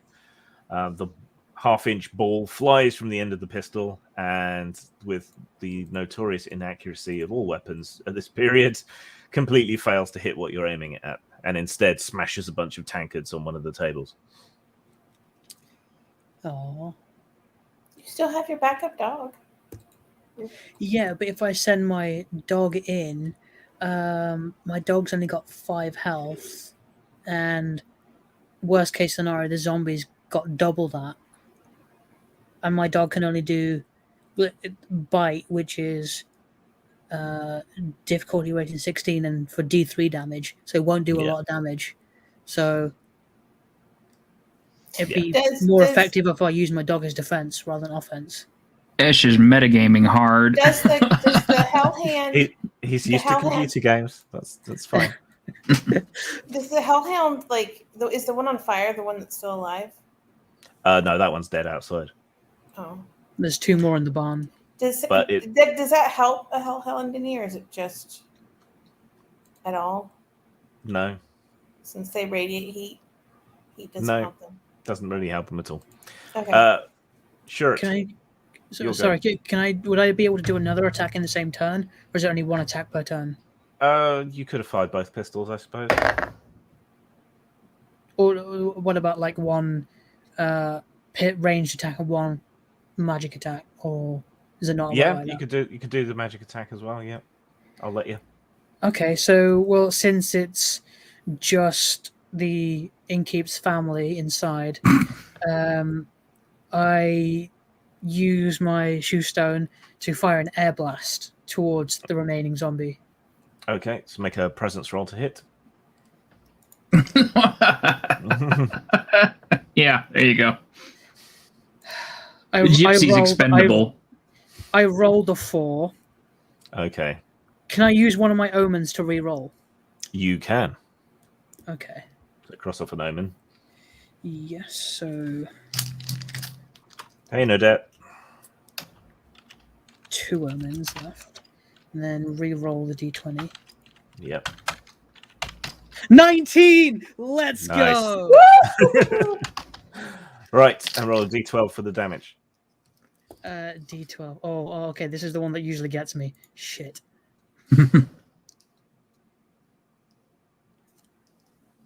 I hate life. Oh no! Oh, don't say that. No. You roll a 1. Yes. Oh no! I used my your first crit omen. fail? Oh my goodness! No. First crit fail. Why? Or you could spend another omen to do maximum damage. Do omens regain over? Is there a way to get omens back, or is it just permanent through the game? They regenerate under their own way, but through this game, you're not going to get any omens back. How much of a journey? There's no point hoarding them. So, how much of a journey do we have left? A long journey. Lots, but the game will probably end with you surviving whatever happens here. Okay, then if that's the case, I'll use another omen. Okay. So yes, you summon the demonic forces to guide your hand better. So the blast of air swirls, blows away the smoke of the pistol, picks up a few sort of mugs and pieces of cutlery on its way through the room, rushes past the gypsy and just whams into this zombie, hurling it out into the yard, stuck through with bits of cutlery and beamed by a couple of mugs. And it just lays still outside. Okay, well, you were going to ask me what I was going to do, and I had already rolled my attack, but I guess I don't have to since there was no zombie at the time I was going to do my attack. So yeah. Instead, I will pull the innkeeper all the way in if he's not already in, and slam and bar that damn door. Okay, so you drag the innkeeper in, turn, slam the door shut, and ram the wooden beam down. Behind you, the innkeeper rises, head flopping around on his half bitten through neck. Well, shit. Tries to grab you from behind. Make a defense roll, please. No. Oh, you're gonna kill. Oh, Ooh, front 19. of his family even. No. Yeah. How fast can I make blindfolds for his family? Not faster than I can bash his head in with his pot. You got 19, yeah? Yes, I did.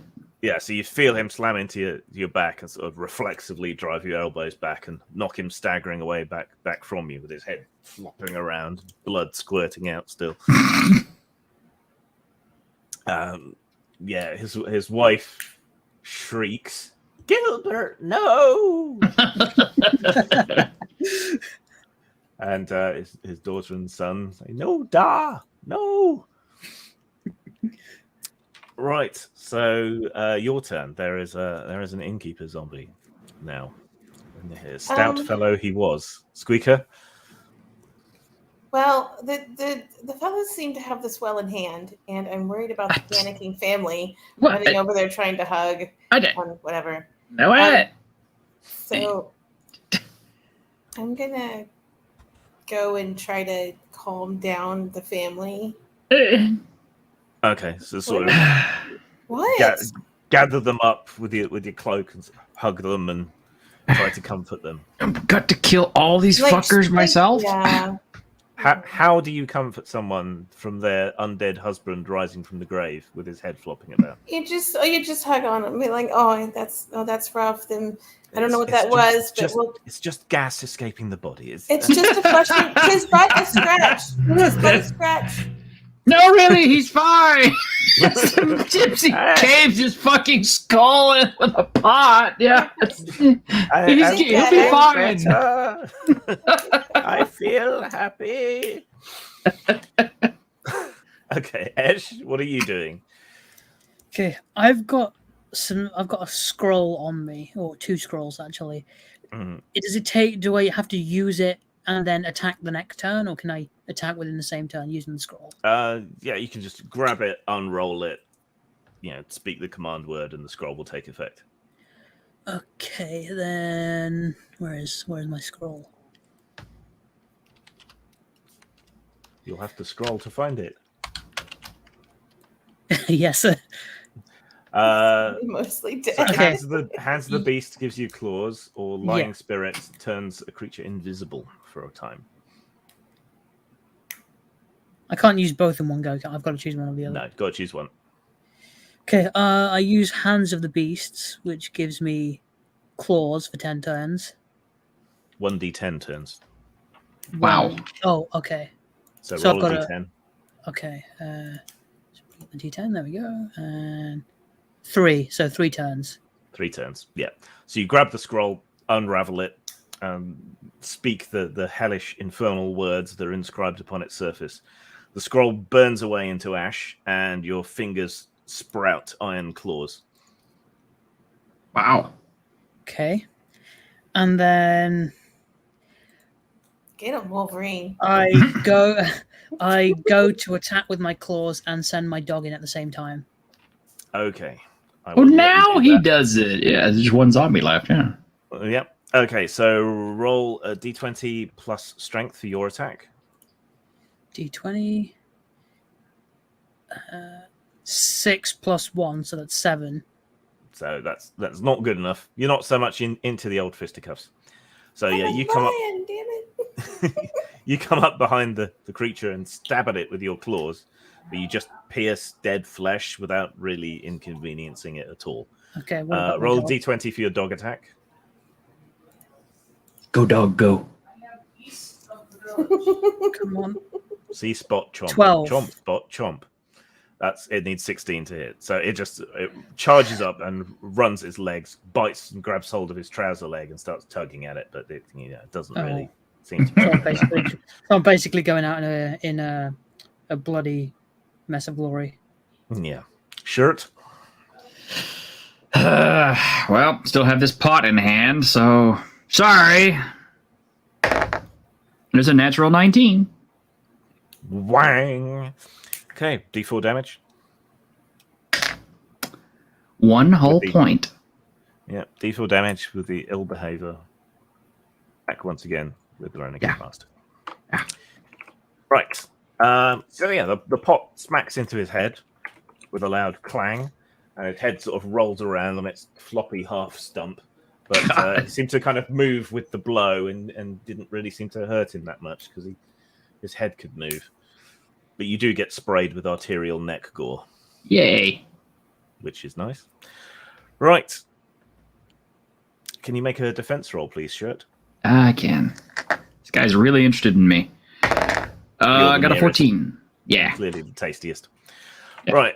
So he lurches back towards you and his head flops open and then shut again like a Pez dispenser snapping back down. He tries to chomp at you, but you manage to sort of hold him back, ward him off with the pot, with him trying to reach past it to scratch at you. Squeaker.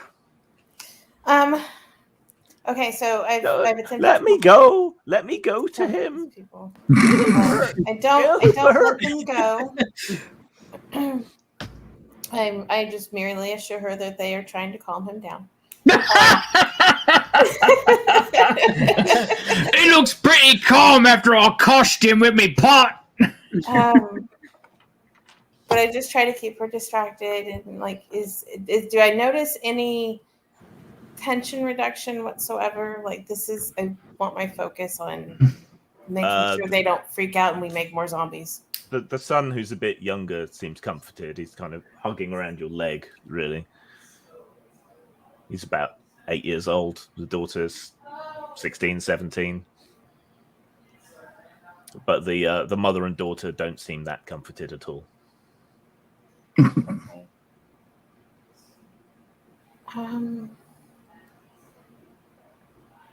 You know, Esh probably would have killed them, all three of them, just to keep them from coming over and becoming zombies. Well, good thing I'm not Ash. Don't have me. Can't rise from the grave if I've already smashed your brain. That's right. Do they seem like that from what I've seen them on and about in the tavern? Do they seem like the religious lot? Well, pretty much everyone is, but yeah, like super religious or kind of. Not full on Oliver Cromwell, no. But can I convince? Like, could I calm her by convincing her to pray? And that might well work. Yeah. Okay, I dig through my big brain of all the things I've read and find what would be suitable for her religion to possibly chant or offer up as a prayer that is most sacred. And yea, though I walk through the valley of death, I will that fear no one. evil. Okay, there we go. Yeah, that's a good one. Good general purpose for all manner of panics and disasters. Oh, I was thinking Our Father, and I was like, oh, but Yeah. Screaming Jesus Christ doesn't have quite the same effect, though. Right. So, Esh, Yes. you're behind this thing that's still attacking the brawler, because clearly there's more meat on him. Well, since I'm there and since I've got the claws, I'll go for using my hand claws and the hellhound to bite again. Same Try attack. to rip his head off his body. My goodness, guys. I have faith in you, Esh. Roll for your attack first. Sorry, what was that? Roll for your attack first. Which dice was it? Strength. So D20 plus strength bonus. If you got one. D20. 8 plus 1, 9. That's a miss. And roll D20 for the dog, needing a 16 or higher. Oh, come on. 8 plus 9 again. Okay. God damn it, Google Dice. So you're slashing and lacerating at his back, but it's just not bothering him at all. Wounds that are so painful they should stop any mortal man seem to have no effect on this floppy-headed dolt. Your dog pulls hard, and his trousers rip and fall off. Wow. Wow. So you're now fighting. Great job, dog. You're now fighting a half-naked, floppy-headed. Can I in both sacrifice my senses. dog for a better creature from hell? His penis is rubbing up against me when we grapple now. Yeah, it makes it awkward. Yeah. God damn it, dog! But it's not Wait. gay as long as the balls don't touch. Yeah. I was just about to say it's okay. You stole it from me. You're Jinx. so quick. Right, shirts. We have horrified prismatrix. I'm sorry. Just take a minute to appreciate the chat.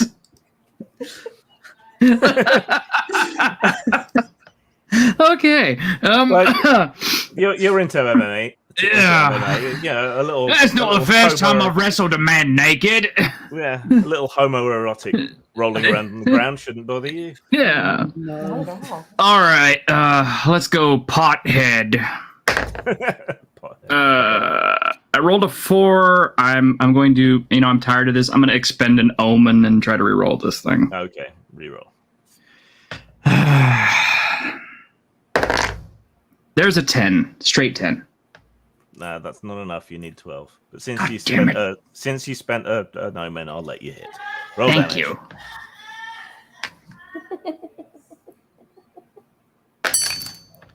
Two more points of damage. Did you just break something? No, I just hit my fork. Ding. 2 points of damage. That's great. He's still up? Yeah, you hit him in the head again. It sort of rolls around on its half. Some more of the skin tears, so it's even floppier now. But that's all. He's still up. Wait, so the head is detached, but it's just held on by Partially skin. detached. His throat was bitten out. Good information. Yeah. So, Oh, okay. So the spine is still connected. Yeah, some vertebrae they're kind of cracked and broken, and the muscle in the back of the neck is holding his head on. You just can't hold his head up, so it's constantly flopping around everywhere. I'm so tempted to throw the other omen to max the damage, but at 4 points, I don't think it would kill it anyway. So. No. It's like being beaten to death by a half-flaccid penis fighting this guy. Well, okay then. Oh, wait, in that case, I should be over there. Well, then jump in here and kill this fucking thing. So is it back to me now? Yes. It's the zombies go, actually. Oh, shit. Ow. Right. It seems to finally notice that it is being repeatedly stabbed in the back by someone and wheels around on Esh. Okay. Esh, can you make a defense roll, please? That is agility. So D20 plus agility bonus. Okay. Why am I roll so bad? 1 plus 2, so it's 3. Right, you rolled a 1. I rolled a 1. That's Plus 2, so 3. Did you have to offer your neck to it? If you roll a 1 or a 20, it just stays at that number. Oh, so okay. A one is a botch. Oh. Do you have any armor? Oh no, we lost Squeaker. No. Armor. No. No, I you do don't. not. Could I spend an Okay. omen for max defense? Because I'm gonna die. Yes, roll a 6-sided dice Roll. Okay. and cross off that omen, which is your last one, I think. 6-sided dice. I get a 2 last omen. Okay. So I've got no more omens left. Yeah. Okay, so that's 3, 4, 8. You rolled a 2, didn't you? Yes. Okay, take 6 health of damage. Ooh. I'm on 1 HP. Wait, no, I've got unholy vitality, 1 plus 1 health. So I'm on. Yeah, that's already added in. Oh, so that's part of the 7. Yeah. Oh, so I'm on 1 health left. Yeah. We could have an Esh zombie here in a minute. Yeah. So it whirls around on you, and its floppy head drops forward on its neck stump and bites into your shoulder. You hear your collarbone creak, and then there's a horrible crunching, splintering sound. Ah, blood, gore, pain, suffering. DMP, it hurts. Why? Okay. Hi. Hi. Sorry. Okay. Back. It's okay. Esh just died because you weren't here, that's all. Oh my god, really? Oh no! Oh, I didn't die. I'm on 1 oh HP my left. god, He Jesus. nearly died. Wait, because it bit me, am I being turned into a zombie now?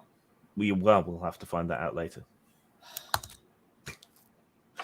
Squeaker, Yes. as you're huddling and praying, you hear a sudden hammering on the door. Help! Let us back in! There's more! Go on, fuck yeah. I'm busy dealing with this one. I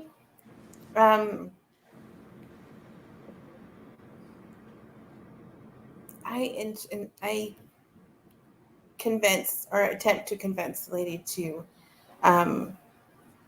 continue praying and to just pray harder for those outside too. Like I continue to Okay. Yeah. beg her to use her name because I know that Ash is almost dead. No, I don't know that, but It's in her. we don't need no friends. It's in her nature to offer help, so you're going to have to overcome that. So can you make a presence roll, please? You can have a bonus of +1 because the prayer seems to have worked. On top of my other +1? Yeah. Oh, sweet Jesus. 19, 20, 21. Oh, okay. So she's like, oh, we've got to help him. We've got to let him in. And you're like, no, Oh pray, my bitch. Pray, bitch. If God wants to spare them, he'll step in. This will be the only time in my life I've suggested such. And she lets her fear overtake her concern for others. So well done. You've damned her to hell, probably. She's just real nice, and I want company. Yeah, so that's what you're doing. Esh, ow. Lots of ow. Blood, pain, misery, and suffering. I set my dog on it. Yeah. To cover my escape to the other side of the tavern. And can I cast an elemental spell while I'm running away? To try, well, you could use an air bolt to try and keep him off you while you retreat. Yes, that. I'll do that. Okay, roll for the dog's attack first then, needing a 16 or more. On D20, right? Yep.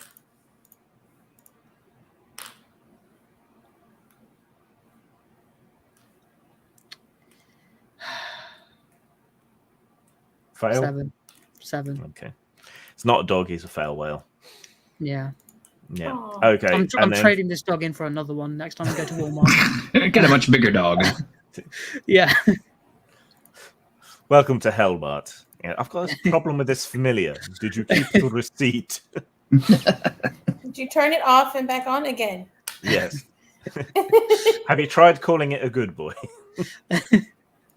Okay, and your air blast, make a presence roll. 20, yeah, right? D20, yeah. Yeah. 6. Okay, so you try to summon the air about you, the spirits of the air and wind, and while a breeze rattles through the room, causing the fires to flare up slightly, you don't manage to concentrate enough to get it strong enough to push him off you, probably because he's currently chewing on your collarbone. Trying earnestly to get at the sweet, juicy marrow inside. Lovely. Sure. We on me? Yep. Okay. I feel this is appropriate as I'm about to rub up against the now pantsless innkeeper. So please pardon me for this, but... Go ahead, skin it. Skin that smoke wagon and see what happens. As I roll a 15. That's a hit. Yes. Yay! Damage? 3. Okay. The pot rings like a bell as you smash it onto his head, and kind of drive the top stump into the bottom stump and kind of lodge his head in place. And it's now canted over to one side. He did kind of drive his teeth down into Esh's shoulder, but then in the recoil, he got pulled free. Oh, great. Thanks for holding him still for me, mate. Like I had a choice. All right. 'Tis the turn of the dead. Let's see what's going on outside. Right. It whirls around, swinging its arms like clubs towards our gypsy boxer. So, Shilling, Can you make a defense roll, please? I can.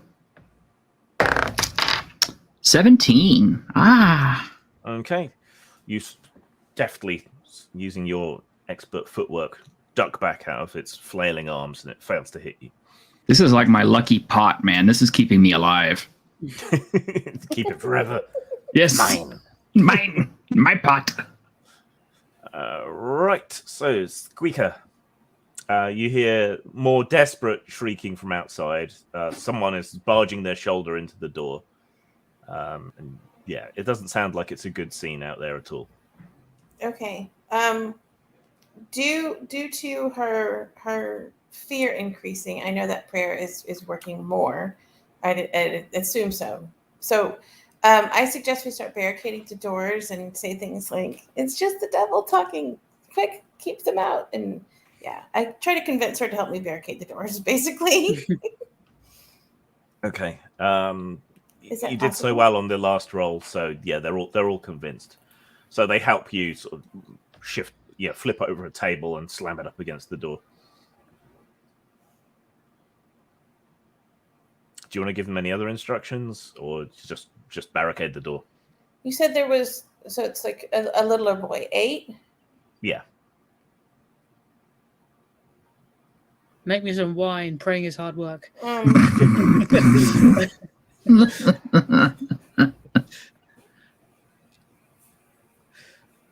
Here, bite down on this onion and run outside. Yeah, do this.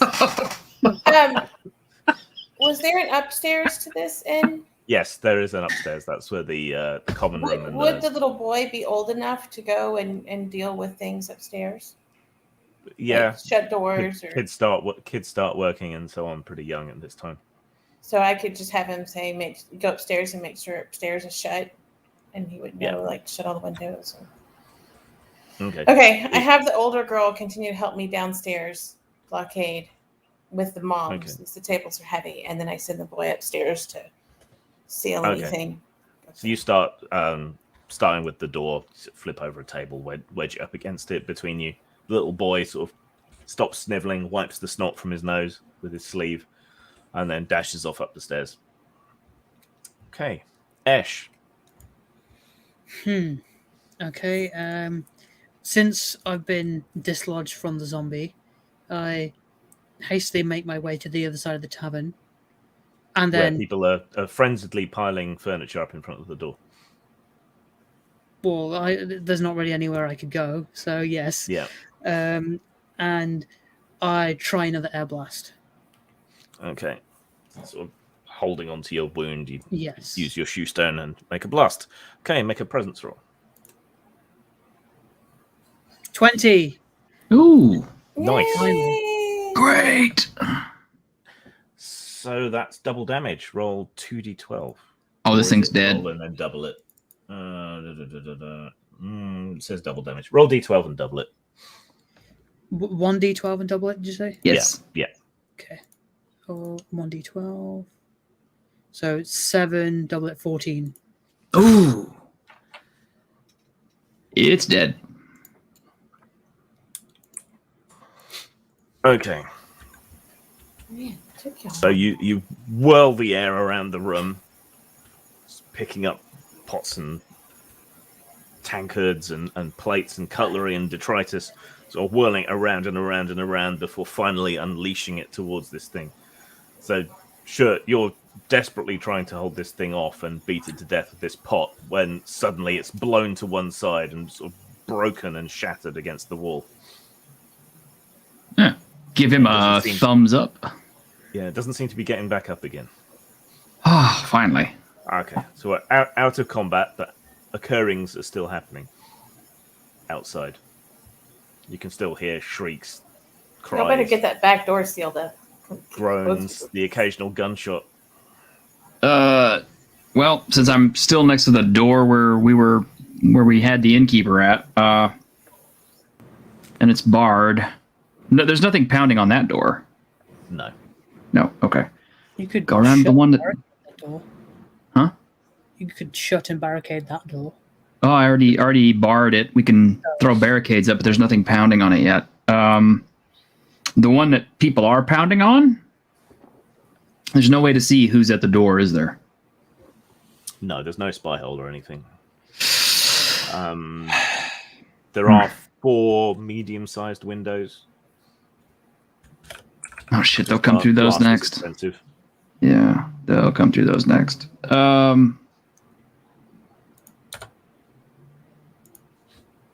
right. We'll pull the door open that someone's pounding on. Hope that person is still alive and not being munched on. That's barricaded now. Oh, it's totally barricaded up? Okay. Then start taking tables and barricading up the windows. Okay, so you grab a table, flip it over, and shove it up against the window. So this is your plan, basically. Flip over the tables, roll the barrels, whatever it takes to barricade the windows and the door. Yeah? Yeah. Okay. So it takes you a little while working together. The little boy comes running back down from upstairs. He says he closed all the doors and shutters. Good lad.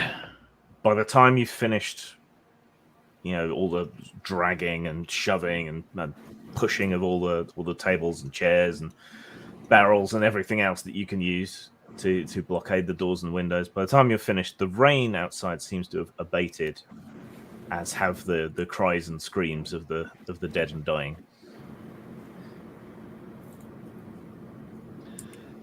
What the fuck is going on out here? So what is Esh's status? Do we need to fix him in some way? He's very badly hurt. I don't have a healing kit. Can we question the bar for one? Do you think? So the innkeeper's wife seems to have gone into a state of shock. She just sort of knelt on the floor now, staring at the broken, crumpled, mangled body of her husband. The daughter does her best to try and tend to Esh's wounds, peeling back the bloodied cloth, cleaning the wound with some gin, which stings quite a bit, and I have ample cloth to cover it with. You've got clean cloth, so that can be pressed. So you can heal 1d4 hit points, Esh. So roll a 4-sided dice, and you can have that much health. Would my needleworking give me any skills such as stitching or anything like that? You could stitch him up. Yeah, I'll tell you what. I'll put it up to 1d4 plus 1. Okay. I was actually going to suggest cautery, but... So that's a 2 plus 1, so it's 3. Yes, you can have 3 health back, so you're now at 4. I'm on 4 HP. I'm still down 1 hit point, but I think that's okay compared to Ash. Do we know if that zombie bite on my shoulder is turning me? You have no idea. Okay, so... You haven't seen that movie. But can you make a toughness roll? Okay, is that D20 as well? Yeah. D20 plus your toughness bonus. If you have so just 12. I've got no bonus. Okay, so you don't know this in character, but out of character, you have resisted the infection. Okay. But my character doesn't know that it's going to survive. Yeah. Okay, cool. And you don't know if it's the bites that make you rise or whether it's just dying. Okay. So in that case, do I have... I've got an alchemy kit on me. Do I have any herbs, healing herbs with me? Or for any ointments or anything? A healing kit is something different. You could try and put together some sort of healing draft from your alchemy kit with a presence roll. What about like a numbing ointment? Using the alchemy kit. Yeah, you can probably make something. Okay. Make a presence roll. That's 20 again. 12 again. Okay. Just enough. Through the pain, you managed to grind up some bits and pieces, and swallow a draft of a crudely put together potion. It might just be the alcohol that you mixed it with, but there is a certain alleviation of the pain. Cool. But that takes you a while. Paracetamol from back in the day. Nice. willow bark tea. Since willow bark is where aspirin was originally derived from. So. Mm-hmm. Okay, cool. And if it wasn't that, they were taking opium. Yeah. Or cocaine. Though that was a bit later. I'll ask the kid, is like, oi, you got windows upstairs? Yes, sir. Well, I'll head upstairs and take a look out the windows to see what's going on down below. 'Cause it's safer than peeking through the windows here. So, Squeaker, while they're busying themselves, what are you going to do? How are you going to spend your time?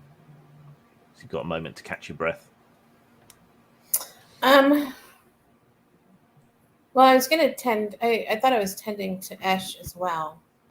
Yeah. But is there something like in addition Yeah, to that? you tend to his wounds, but then he puts together this analgesic potion, which is going to take a moment.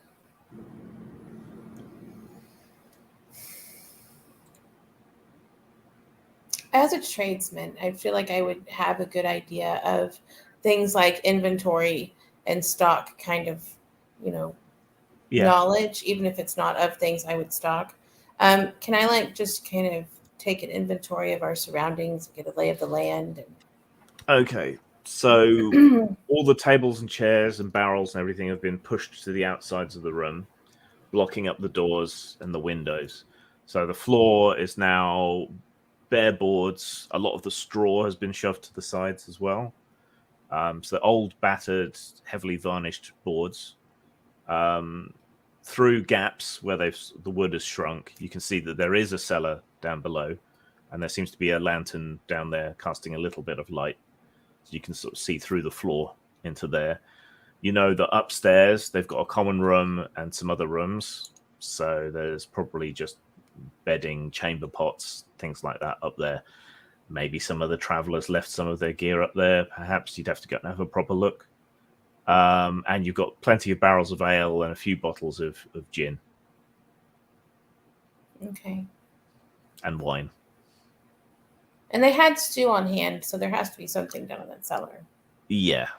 That's slightly edible. I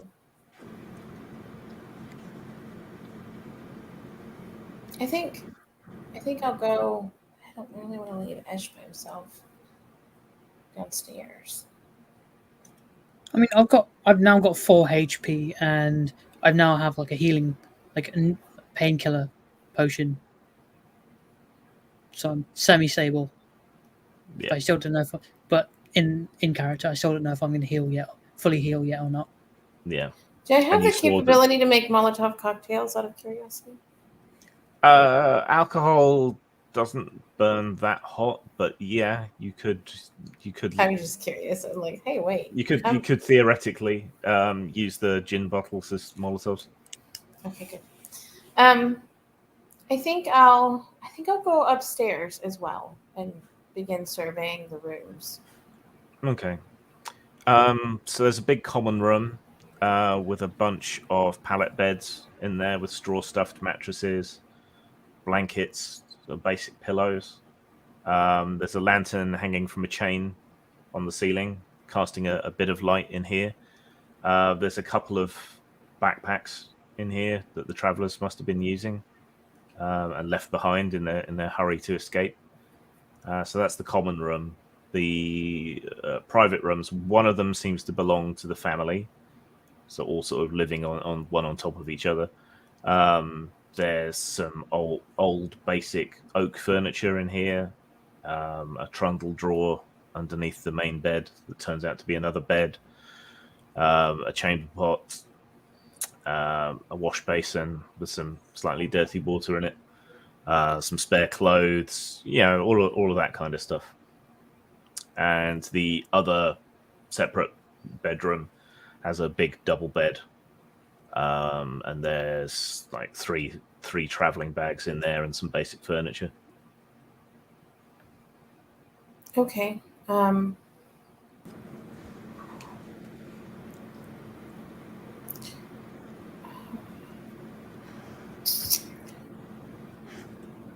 not sure what would be in a traveling bag, but I feel like there might be like more heals or something in it because it's obviously from. And maybe, it might even be a merchant though. I grab the backpacks and take them to the room with the travel bag and begin sorting through. Okay, so you start going through there. There's some water skins, wine skins, another couple of bottles of spirits that one of them was carrying with him, There's a couple of Bibles, spare clothes, spare boots. Nothing hugely helpful other than the gin, maybe. On the boots, I can see if those fit, Shirley better than the boots he has. Yes, these boots will be a near enough fit. Okay, well, I'll keep those for him then too, because they're in better shape. Yeah, I just keep checking my surround. That's what I'm doing, I suppose, during this action. I'm just gonna walk around and see what I've got. And from the upstairs windows, you guys who are looking out there, there are more of the dead, quite a lot of them, and more arriving from the road. Shit. Near constantly, and the the stables is well ablaze. The interior fire has cooked off enough of the damp from the thatch and then the rest of the stables that the blaze has spread to the outer layers. Very nice smell of cooking horse coming from it. Well, hopefully he didn't suffer too much. Gosh, so about how many zombies are out there? You're illiterate, so you're probably innumerate as well. Well, 1, 2, 3 lots. Yeah, I was about to say, I could probably count on my fingers, but I probably run out of fingers. You can do orc math. That's about it. Okay.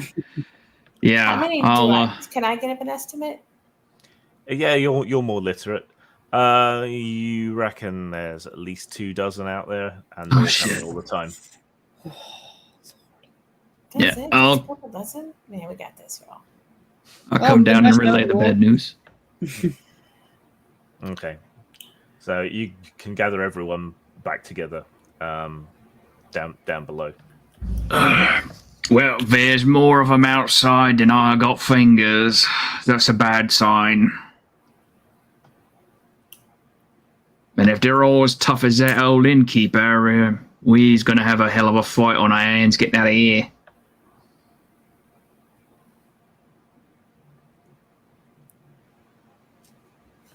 Hello? I can, as he's relaying that information, I can gently remind them that, maybe we've got enough stock here. Let's see if we can wait this out a couple of days. Maybe it was the sound. Try to convince them to not panic and think what we can do. Is that possible? Or are they still really messed up over the dead guy on the floor? The wife is still pretty messed up. The others calmed a bit. Well, that's the little girl. Or I guess it's the barmaid. Barmaid, yeah. Not little. How often does the patrols come through here? Not often. We've had a couple of them come through more recently because there's been a highwayman on the road, so maybe they'll come back through looking for him again. About how many days you think? I couldn't say. It was every few days, maybe 3, 4. So a week, maybe. Maybe. You think we can keep them thins outside for that long? More of them's coming. I don't think it's safe to stay here for a week. We's gonna be overrun eventually. You can hear scratching on the doors and walls now.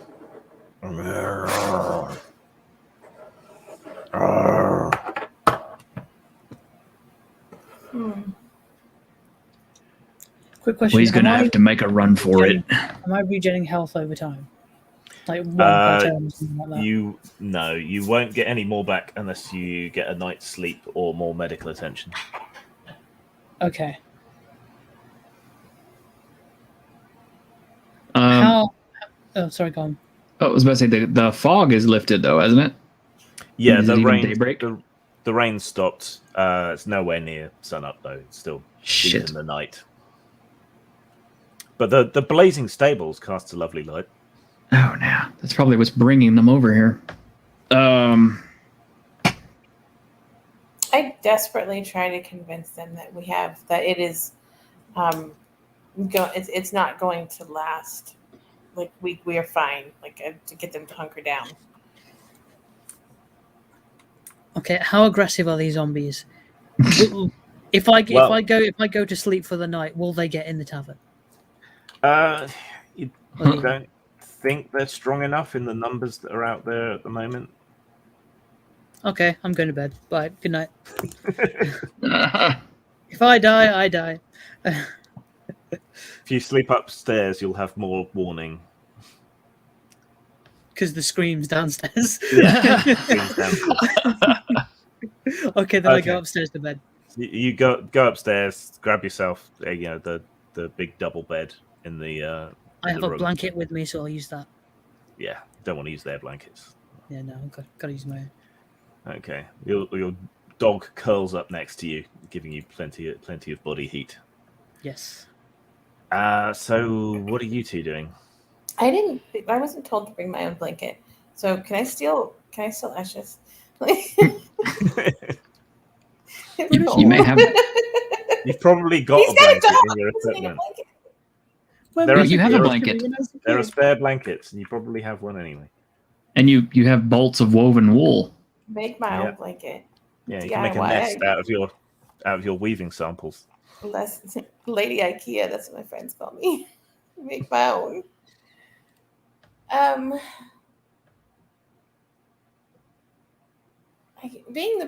just feel so like practical. I just want to make sure, like, I know that Esh needs to go sleep, and I'm sure Shardy needs to too. So I'm trying to.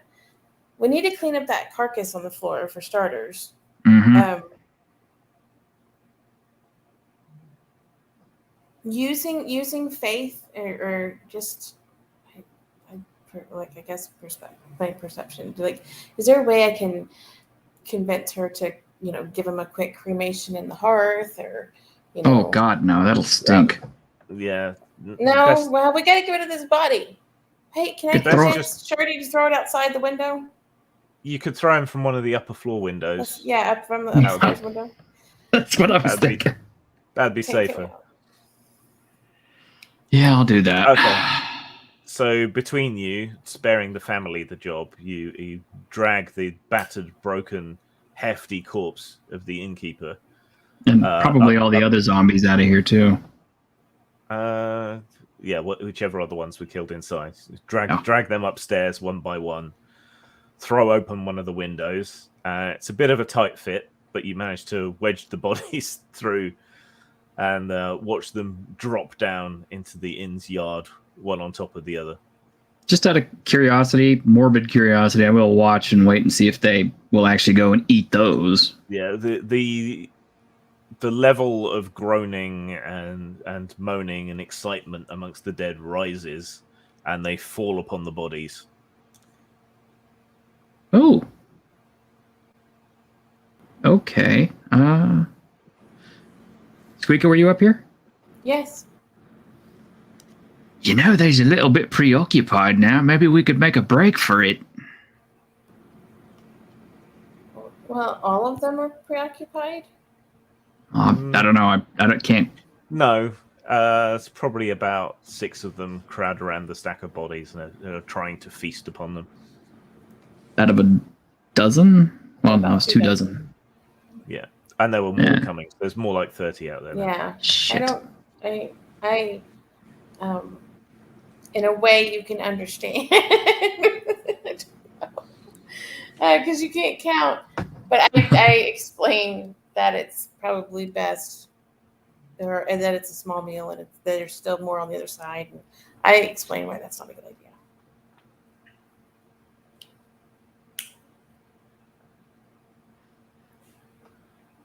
Maybe we could make some noise at one door and then everybody gets out of the back one?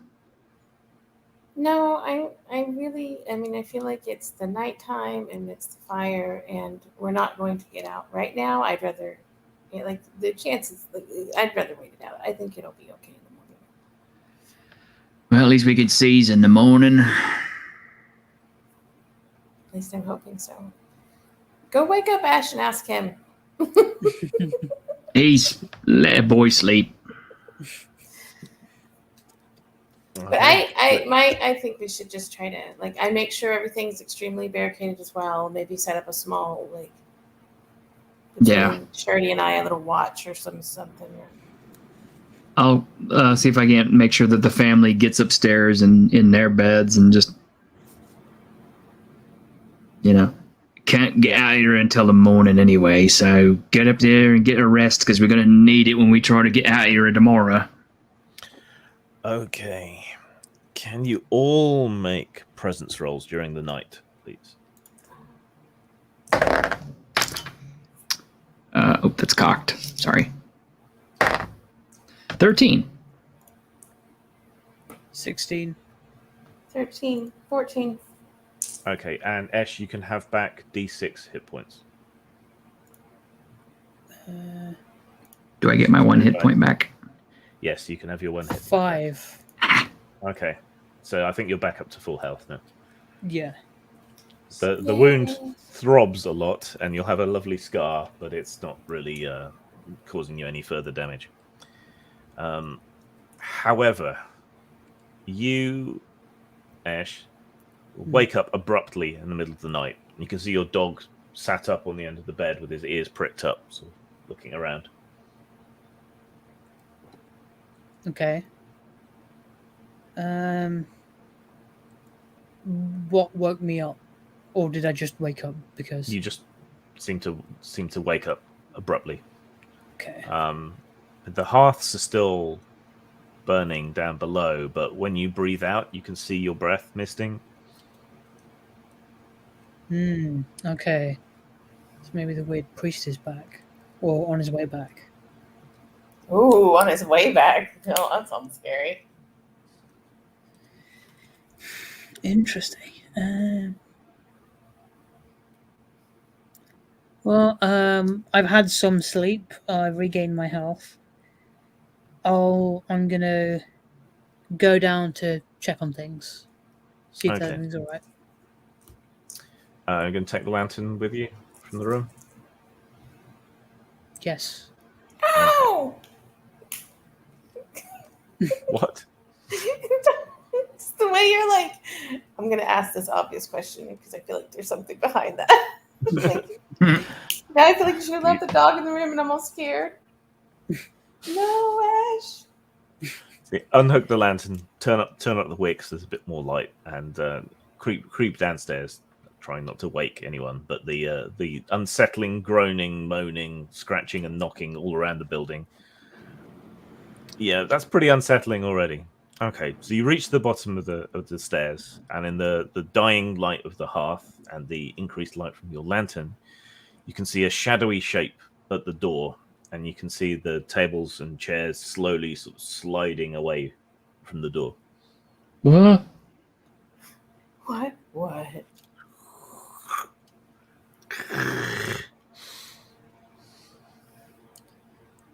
Okay, so Ash, whatever this thing is obviously against us because it's removing the barricades.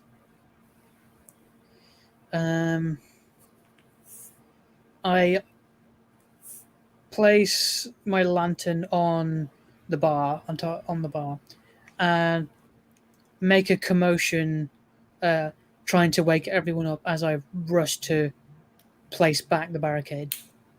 Okay, so you guys are awakened by thumping and shouting down below.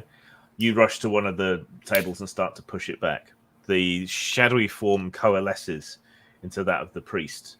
Motherfucker. And he turns to watch you as you slide the table back into place. No, I said I've got to feed them. I promised. I get it now.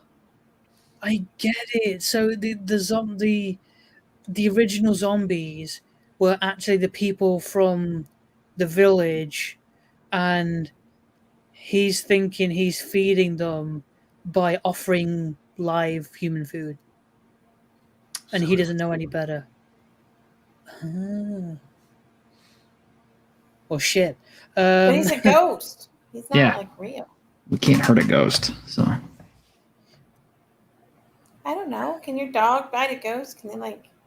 You're a mage. You might actually be able to hurt a ghost. He is a heckhound. So I don't think he's powerful enough to be a hellhound after all.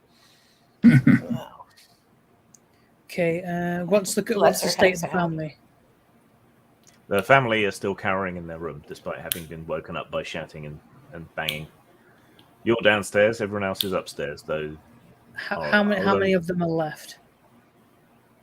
So it's family? It's the wife and 3 kids, right? Yes, wife and 2 kids. 2 Oh kids. no, Ash. What do you mean? Oh no. I'm reading your mind, and I'm hoping I'm wrong. What would happen? Oh shit! I'd kick your ass is what would happen. What would happen if I Extra daggers. sacrifice my hellhound What?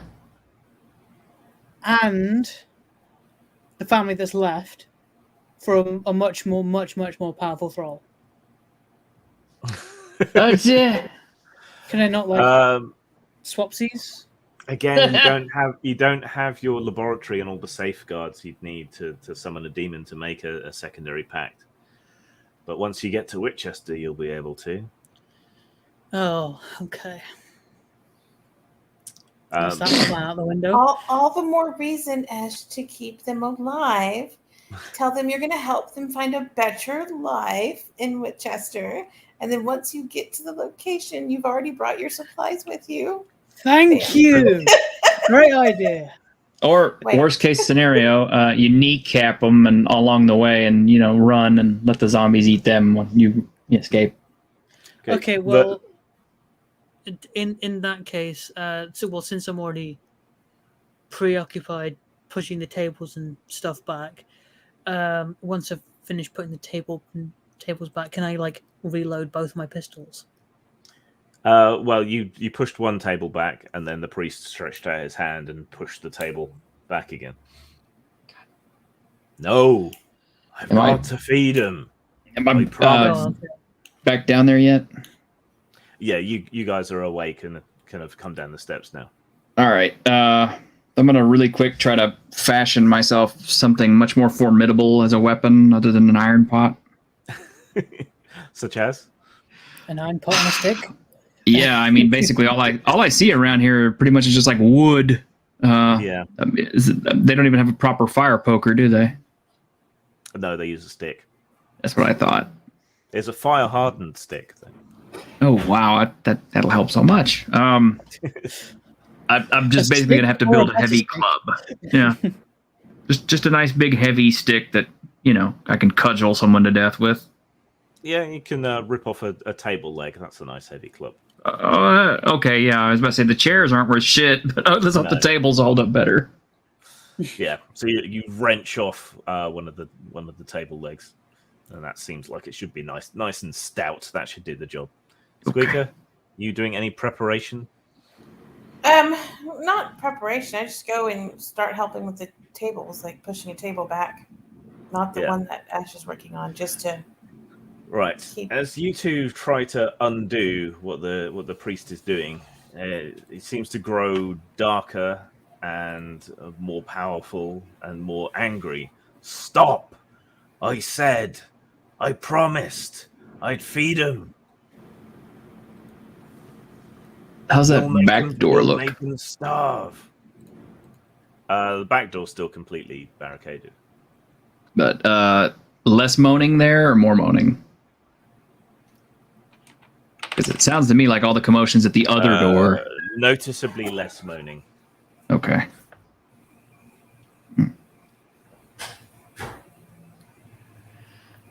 This is it, folks.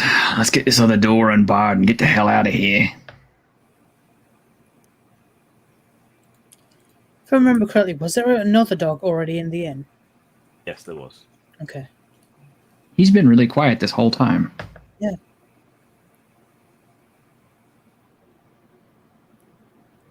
Is it my turn? Or is it Wait, any? So the little ghost spirit thing has continued to mention that he promised to feed them. Has anybody told him that they're not hungry anymore? Like we done fed them. Now they need to go take a nap.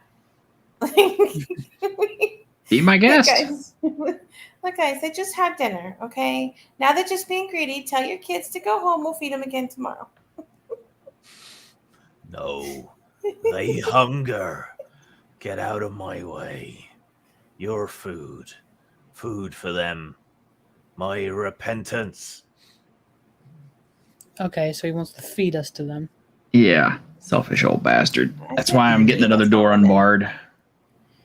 Do any of us have any abilities to somewhat affect this apparition? You have absolutely no idea. Oh. I could throw a sheet over him and make him look like a trick-or-treater. It would make him less scary. Yeah,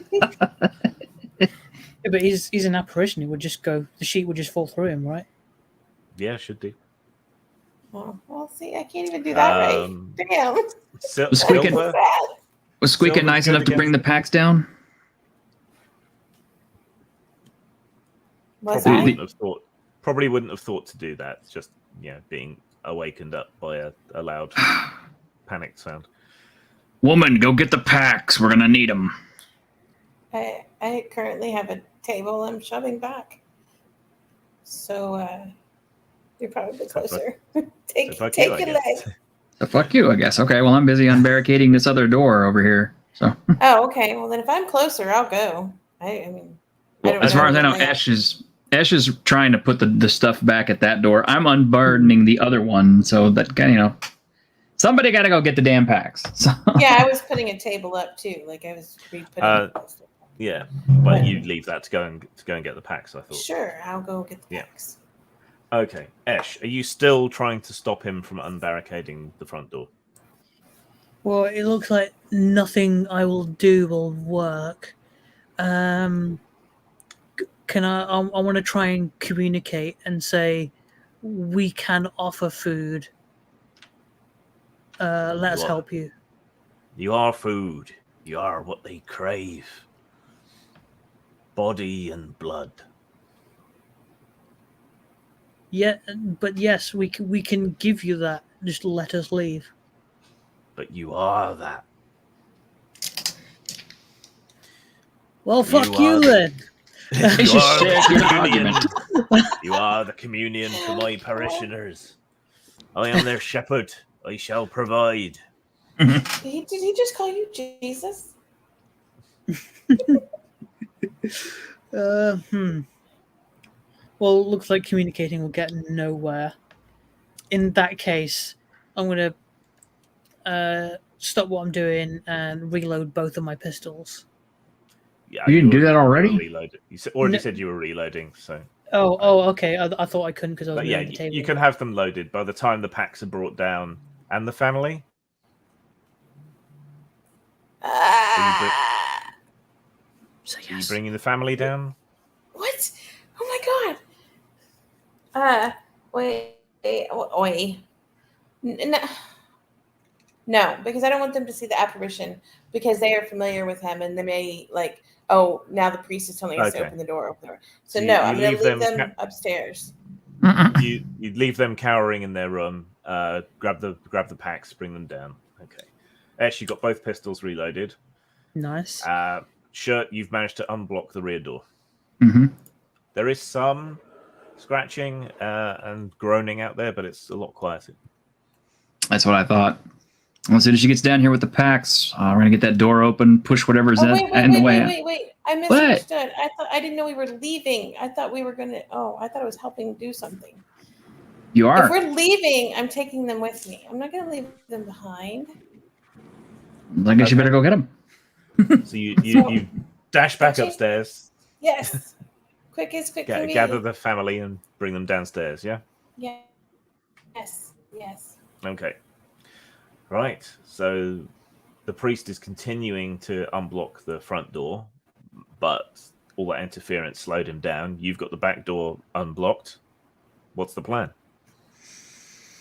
As soon as she arrives, I make a little sling out of some fabric and take the little 8-year-old and kind of piggyback them and tie them to me so we don't have to worry about Okay. it. So. Flak jacket. Good thing. No, they're not bait. No. I was thinking the same thing. Oh my god. Yeah. As soon as I can get the pack and the door cleared, get the door open, kick whatever's in the way out of the way, and scramble for it. And Okay. hopefully everybody's smart enough to follow me. You throw open the door, ready to charge out. Before you, previously scratching against the door, there are 3 shriveled up corpses of children in peasant smocks.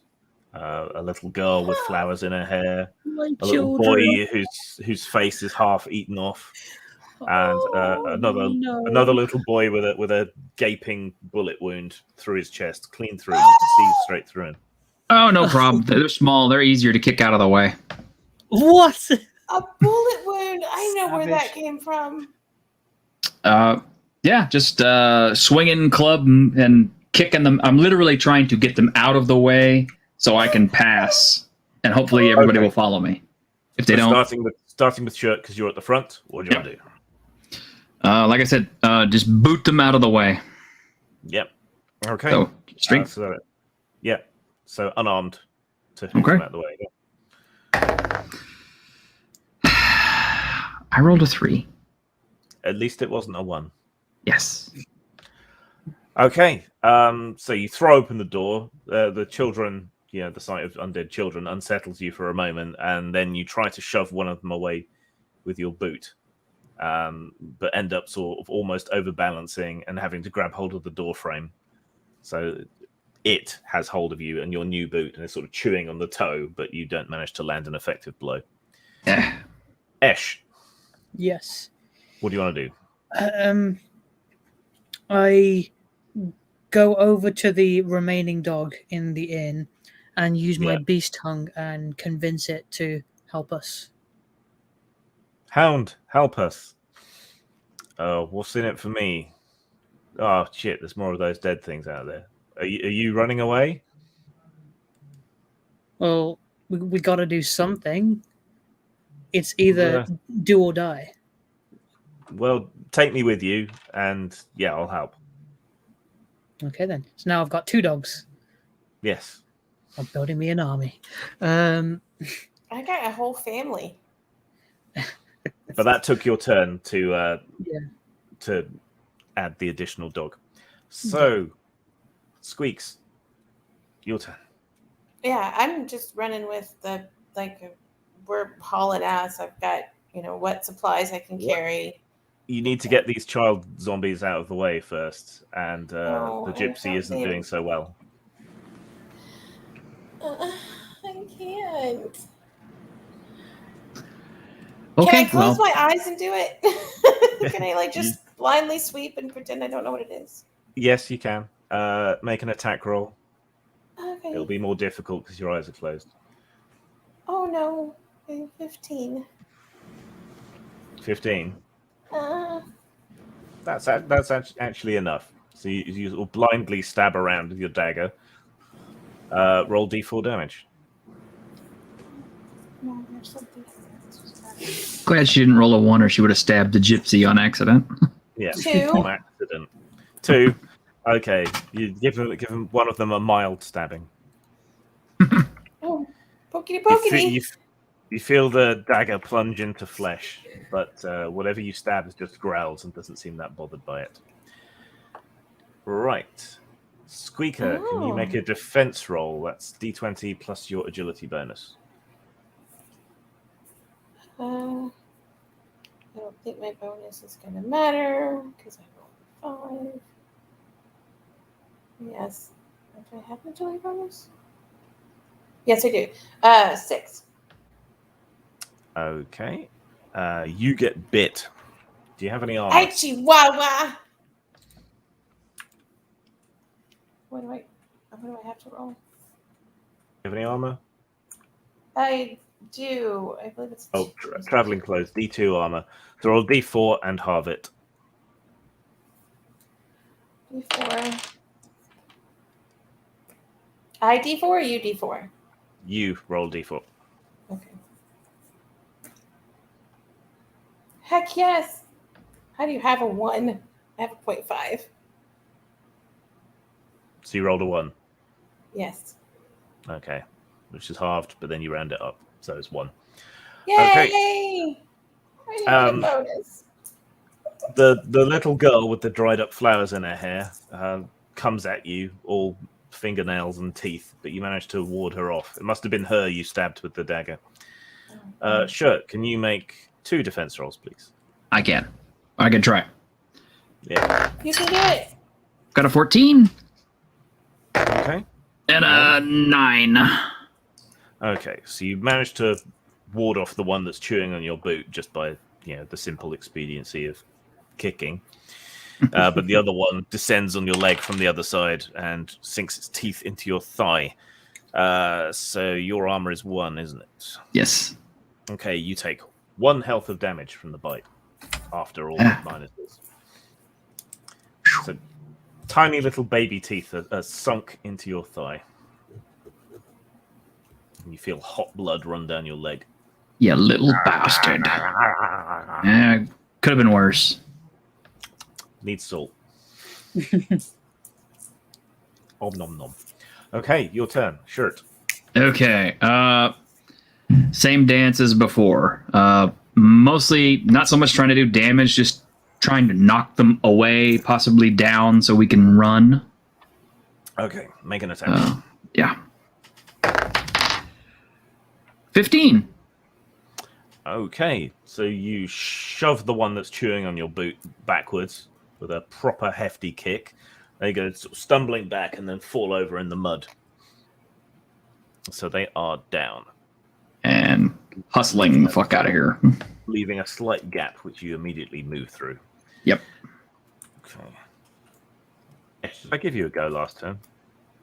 No. Did I? I don't think you did. Let's give you that now. What do you want to do? Okay. So the doorway has still got like one. Two child zombies in the way. But Okay, there's a gap. and are they like incapacitated in that they can't walk, but they can crawl around? One has been knocked flying. The other 2 are still upright. Okay. I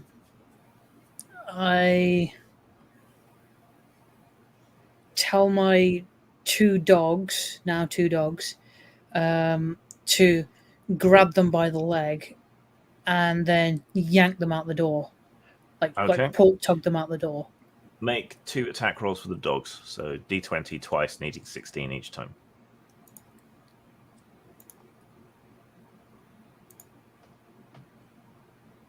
Okay, I got 1 7 and 1 18. Okay, so one of them hits. It's D3 damage. Roll D6 and halve it. D6. I got 6, so 3. 3 damage. Okay. Right. So the 2 dogs charge up to the 2 undead children. One of them sort of snaps at one of the kids' legs, but they're surprisingly nimble and manage to stay out of the way. The other dog clamps hold of its leg and pulls. And rather than knocking it over or pulling it away, the leg kind of partially comes off. Oh, no. The dog bites down on the stump and shakes the child like a terrier with a rat, bashing it repeatedly against the wall of the door until its skull is broken. And then drops the remains onto the ground. Good dog. Okay. Oh my god. So that's 1 more down. Yeah, so right, now Squeaker, and then it'll actually be Esh again because I forgot to give him a turn last turn. So Squeaker. I'll keep kicking at the one I can. Like, can I get it out of the way? It's there. Okay. Make another attack roll. 13, 14. That's a hit. Roll D4 for damage.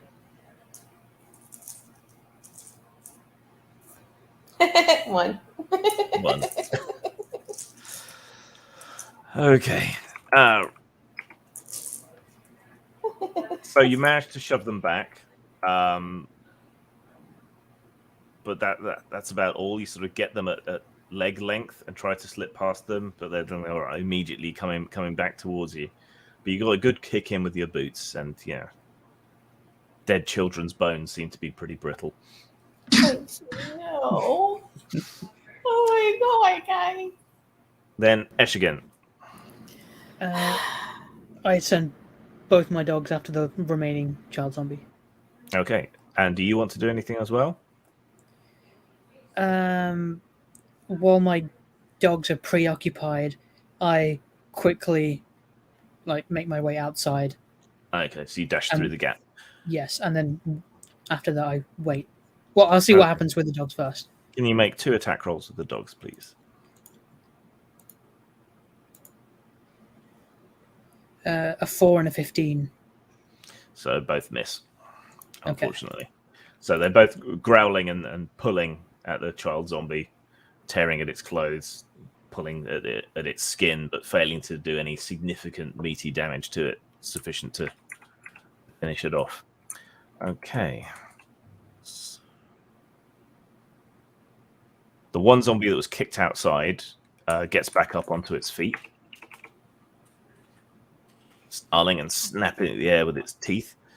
And the other one that was wounded and shoved back leaps onto the back of one of the dogs.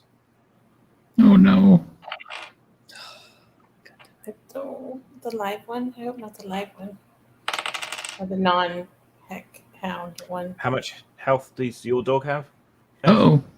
My hellhound has 5 health. Okay, but it's attacking the other one. I just wanted to gauge for how much damage they could take. So yeah, it's crawling along this dog's back, riding it almost, you might say, and biting and chewing at its shoulders and neck, ripping out great hanks of dog hair. The dog's running in a circle trying to shake it off. Going,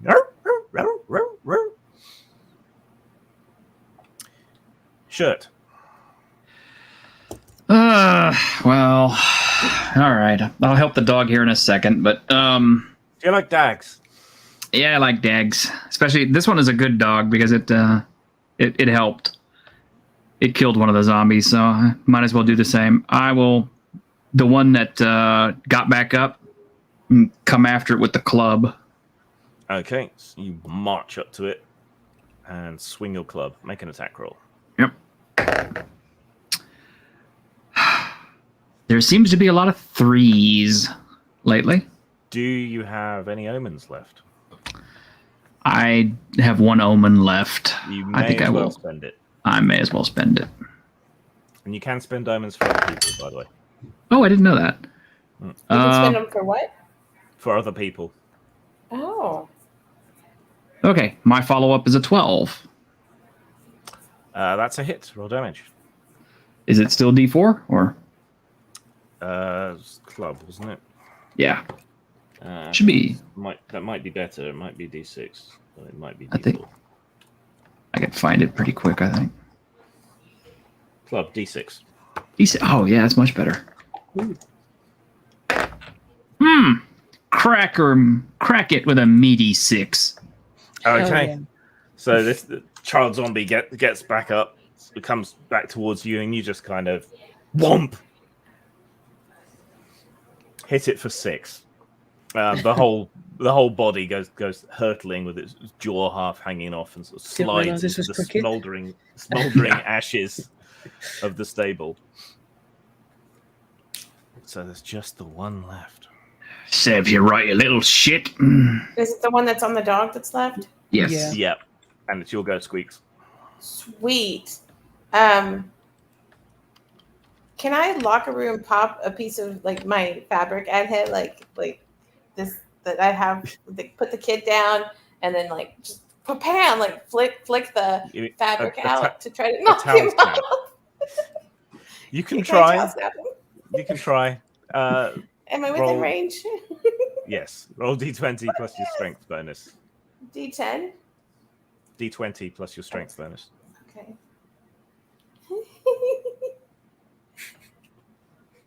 do I have a strength bonus? Hold on, let me look at. No, mine's in agility. Oh my god. I got a 20. Nice. Hell yeah. It's a cute picture. Oh my Okay. god, this is beautiful. Towels only do 1 damage, but as a don't crit, care. it does I don't 2 care. damage. Oh my Right. god, yes! That's one powerful towel. You snap it in the face with your lengthened cloth. It falls off the dog, and both dogs pounce upon it while it's helpless and grab one of its arms each in their jaws and pull until the body splits apart. Oh my. Yes. That's too funny ever. Oh my god, yes. Yes. Oh my god. I don't know about y'all. That's the highlight of my night. Let's keep going. There you go. Everybody got to have a highlight. Okay. And then you're fast enough to get away while the zombies finally break down the other door and pour into the building. But you all have it away on your toes.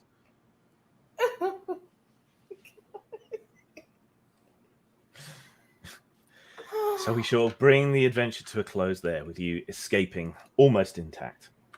Almost mostly. Sure. You were Yes. bitten. Can you make a toughness roll, please? I can make a toughness roll. 17 natural. Okay, you managed to shrug off the disease and don't get turned. Yes. Yeah, you fled. Well done.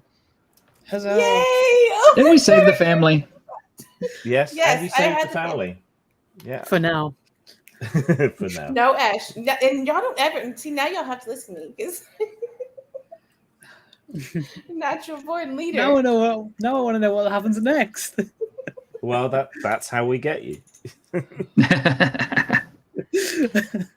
Oh But my thank you for gosh. playing. That was a lot of fun and a good chance to try out my new rules, and they seem to work. It's amazing. I love it. Yeah. Like for my first time, I was kind of apprehensive, but I didn't realize how much fun I'd actually have, and I really enjoyed it, and I want to play a lot more. Thank you, damned. Well, we'll try and have some more games somewhen, but Awesome. I look forward to it. I don't know when the opportunities will arise, but yeah, we can do some more gaming at some point. Maybe with some of the people who couldn't make it tonight. Yeah, that would be good. And I think after they see the playback on this, they might have some more enthusiasm. Like, oh wow, that really was a good game. So, Well, At least that's my How hope. different it is. Like it's not this fancy character sheet that I had to figure out. It's like I have a common person that is kind of turning out to be pretty neat. You know, like just it's not some fancy class and race and stuff. Yeah, you're not superheroes in this. You're just kind of normal people. Hey, I can wield fire magic. I feel like a superhero. Well, okay, yeah, you're a superhero, but Well, Rip looking at my Kylie stats, I Minogue wield a different kind of superhero. he's a student of the mystic and occult arts. Unfortunately, not a very good student, which is why he has to keep shooting people with his gun. That I stole off the highwayman. Rest in Who peace. you Highwayman. stole off the highwayman, yes. Who you completely failed to flambe. Yeah. well, I mean, the good thing is nobody died. That was a surprise. I was I surprised. came close. Kit, we just finished. No. Did you bring your pot of destiny with you, or did you? Leave it? Of course, I brought the pot with me. Okay. That reminds me, we played a